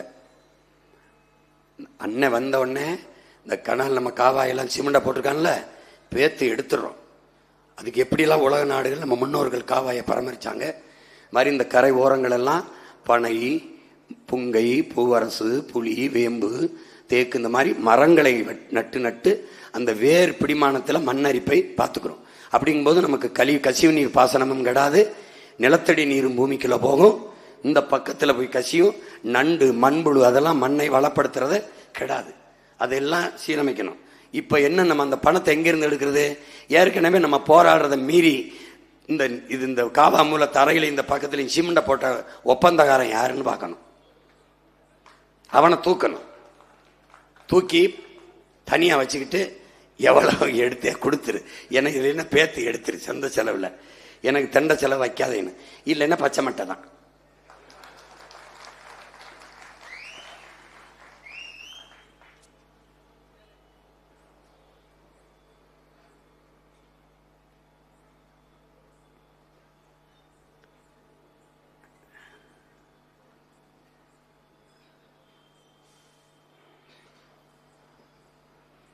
இது பலவந்தாங்கள்.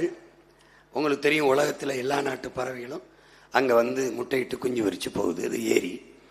இப்போ அதெல்லாம் நஞ்சு பட்டு போயிடுச்சு. இதே மாதிரி பள்ளிக்கரணை ஏரி இருந்துச்சு, அதை குப்பையை போட்டு இவங்க மூடிட்டாங்க.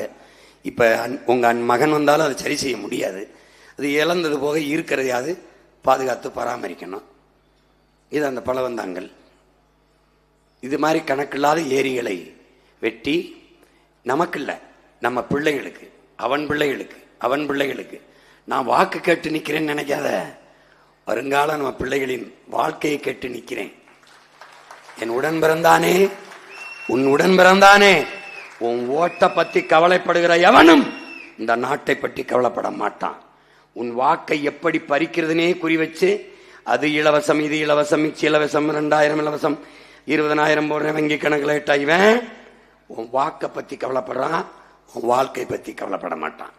நான் இன்னும் சொல்றேன், சத்தியமா சொல்றேன், 10 ரூபாய் இலவசம் தர மாட்டேன். ஆனால் நீ உனக்கு வேண்டிய அளவுக்கு வருவாயை ஈட்டிக் கொள்ற அளவுக்கு வேலை வாய்ப்பு, வருவாய் பெருக்கம், வசதியான வாழ்க்கையை தருவேன். உன்னை கையேந்தி நிக்கிற இழிநிலையில் வைக்க மாட்டேன். உன் மகன் கையேந்தினால் பிச்சை, நாம் எல்லோரும் சேர்ந்து கையேந்தினால், ஒரு நாடே நான் மட்டும் ஏந்தினால் பிச்சை, நாடே சேர்ந்து ஏந்தினால் பிச்சை இல்லாத இலவசம் என்பதை நாம் எப்படி ஏற்பது என்பதை என் அன்பு தம்பிதைங்கள் புரிஞ்சுக்கணும். இது மாதிரி ஒரு நிலையை உருவாக்கணும். இது ஒரு சின்ன முன்னோட்டம். மறுபடி நீரை எப்படி நீரை தேக்கி நீர் வளத்தை பெருக்குவேன்னு நீர் மேலாண்மையில மறுபடி காட்டுறேன். அது இருக்கு, அது போடுறேன். இப்ப இது நம்ம நீர் வளத்தை பெருக்கிறதுல ஒரு சின்ன பகுதி. நம்ம எப்படி நீர் வளத்தை இழந்துகிட்டு இருக்கோம், இந்த சூயஸ் நம்மளை எவ்வளவு பெரிய ஆபத்துக்கு கொண்டு போக போறான்னு ஒரு விழிப்புணர்வுக்கு தான். ஏன்னா விழிப்புணர்வு அற்ற சமூகத்தில் நடிப்பவனுக்கே முதலிடம் கிடைக்கும்னு ஐயா இறை என்று சொல்றாங்க. நம்ம உயிர் தலைவன் விழிப்புணர்வே விடுதலையின் முதல் படிங்கிறான். என் இனம் விழிப்புட்டுச்சுன்னா அது விடுதலை அடைஞ்சிரும், நான் தேவைப்பட மாட்டேன். புரியுதா? அதுக்கு தான் இதை சொன்னேன். நீங்க உங்களுக்கு நேரம் ஆயிடுச்சு, இதுக்கு மேல என்ன? இல்ல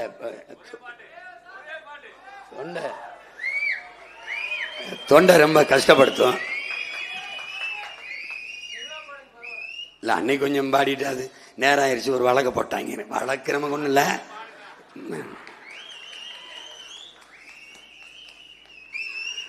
₹1000 தந்தான் புள்ள, அரிசி பருப்பும் தந்தான். இப்ப அண்டா குண்டாதாரா, கூற 2000 தாரா. வாங்கிக்கிட்டு வாடி, நம்ம வாக்க போட்டு வருவோம். ஓ அண்டா குண்டாவும் வேணாம், ₹2000 வேணாம். ஓட்ட விவசாயிக்கு போட்டா இது எல்லாம் வருந்தானா? ஏ பரிசு பொட்டியும் தாரா, பணம் 10,000 தாரா. பாவி மகளை வாடி, நம்ம ஓட்டு போட்டு வருவோம். ஓ பரிசு பொட்டியும் வேணாம், பணம் 10,000 வேணாம். என் பகட்டுக்கார மாமா, நான் பாவம் செய்ய மாட்டேன். ஏ கொலுசு முக்கத்தி தாரா, அடி குடிக்க குவாற்றம் தாரா.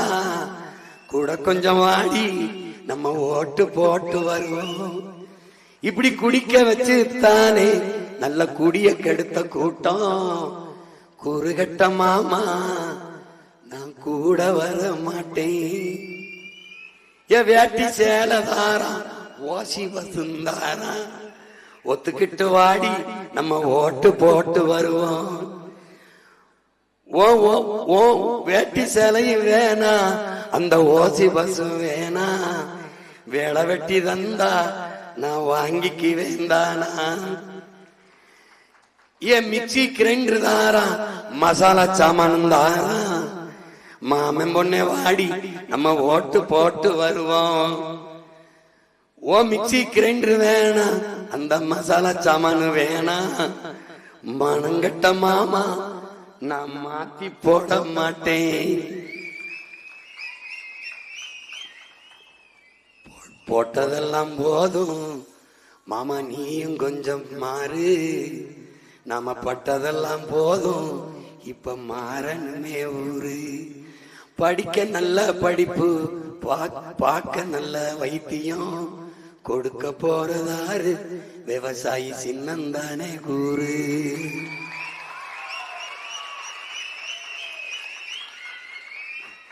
போடுகிற ஓட்டை எல்லாம் திருடனுக்கே தொடர்ந்து போட்டா நாட்டு நிலைமை என்ன ஆகும்? நீயும் கொஞ்சம் எண்ணி பாரு. நாட்டு நிலைமை என்ன ஆகும்? நீயும் கொஞ்சம் எண்ணி பாரு. ஊழல் லஞ்சம் பெருத்து போச்சு, உண்மை நேர்மை செத்து போச்சு.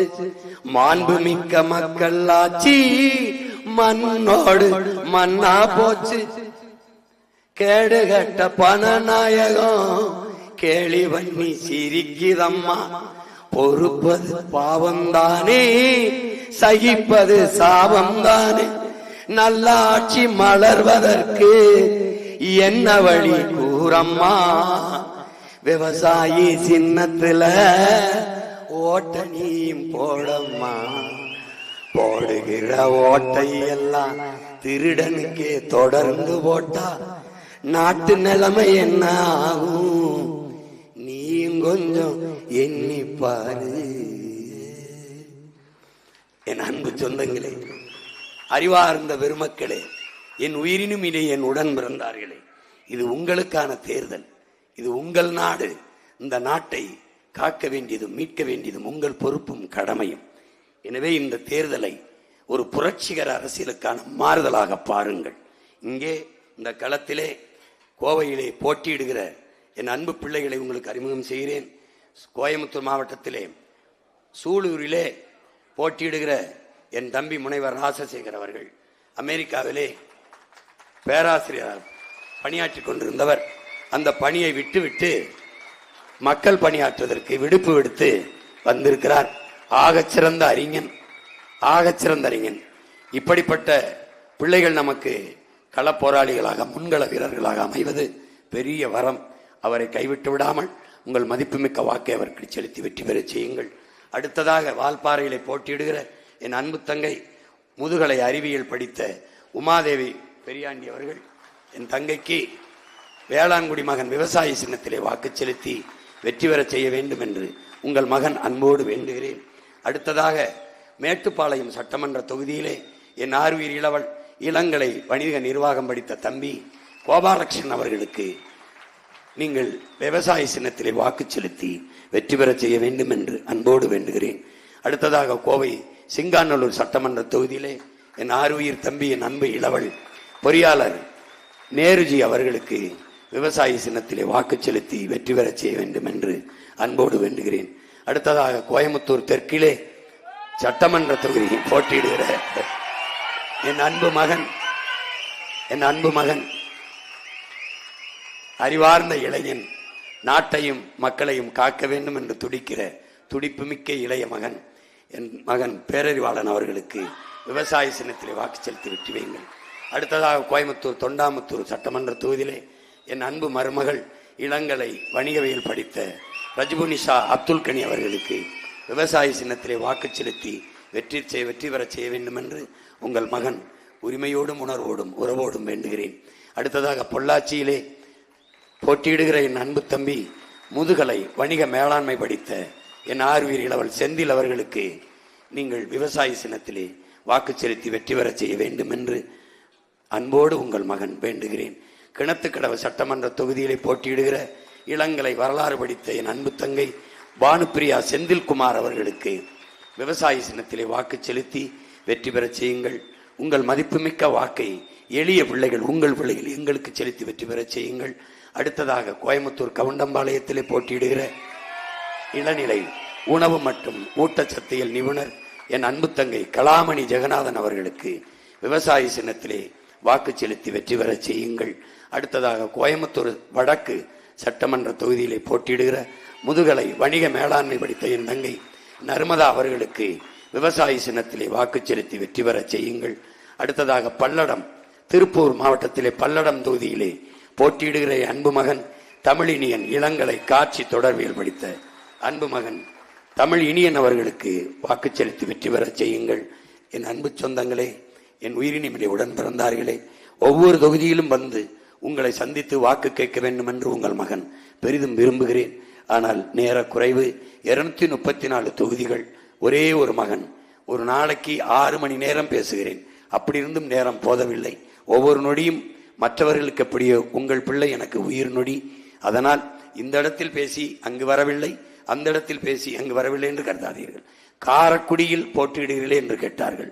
நான் காரக்குடிக்கு மட்டுமான மகனும் அல்ல, ஒட்டுமொத்த தமிழ் குடிக்கான மகன் என்பதை மனதில் வைத்துக் கொண்டு சூலூரில் பேசுவது, வேலூரில் பேசுவது, கோயம்புத்தூர் பேசுவது, எல்லா ஊருக்கும் பேசுவதுதான் என்று என் அருமை பெற்றோர்கள், என் ஆறுயிர் சொந்தங்கள், உயிரினும் இனிய என் உடன் பிறந்தார்கள் புரிந்து கொண்டு உங்கள் பிள்ளைகள் எங்களை கைவிட்டு விடாதீர்கள். தனித்து தனித்து திரும்ப திரும்ப சீமான் எந்த நம்பிக்கையில் நிற்கிறான்? எங்களை பெற்றவர்கள், எங்கள் உடன் பிறந்தவர்கள் எங்களை கைவிட்டு விட மாட்டார்கள் என்ற அசைக்க முடியாத நம்பிக்கையில் தான் நிற்கிறோம். உன்னை விமர்சிப்பவனுக்கு நிரூபிக்க போராடாதே, உன்னை நம்பி நிற்கிறவர்களுக்கு உண்மையா இருக்க போராடுன்னு எங்களை நம்பி நிற்கிற 36 லட்சம் தன்மானமிக்க இனமானமிக்க தமிழ் பெருங்குடி மக்களுக்காக, அவர்கள் நம்பிக்கைக்காக தொடர்ந்து களத்திலே தூய ஆட்சியை, ஒரு நல்ல ஆட்சியை மலரச் செய்ய வேண்டும் என்ற மகத்தான கனவை மனதில் சுமந்து இந்த மண்ணிலே உங்கள் பிள்ளைகள் நிற்கிறோம். புரட்சி எப்போதும் வெல்லும், நம் வெற்றி எதை சொல்லும். உங்கள் வாக்கு விவசாயிக்கு, விவசாய சின்னத்திற்கு வாக்களிப்போம், வருங்கால தலைமுறைக்கு வாழ்வளிப்போம் என்கிற உறுதியை ஏற்போம். புரட்சி எப்போதும் வெல்லும், நம் வெற்றி எதை சொல்லும். நம் இலக்கு ஒன்றுதான், இனத்தின் விடுதலை. இனம் ஒன்றாவோம், இலக்கை வென்றாவோம். தமிழ்தாய் வாழ்க, தலைவர் பிரபாகரன் வாழ்க, நாம் தமிழர்.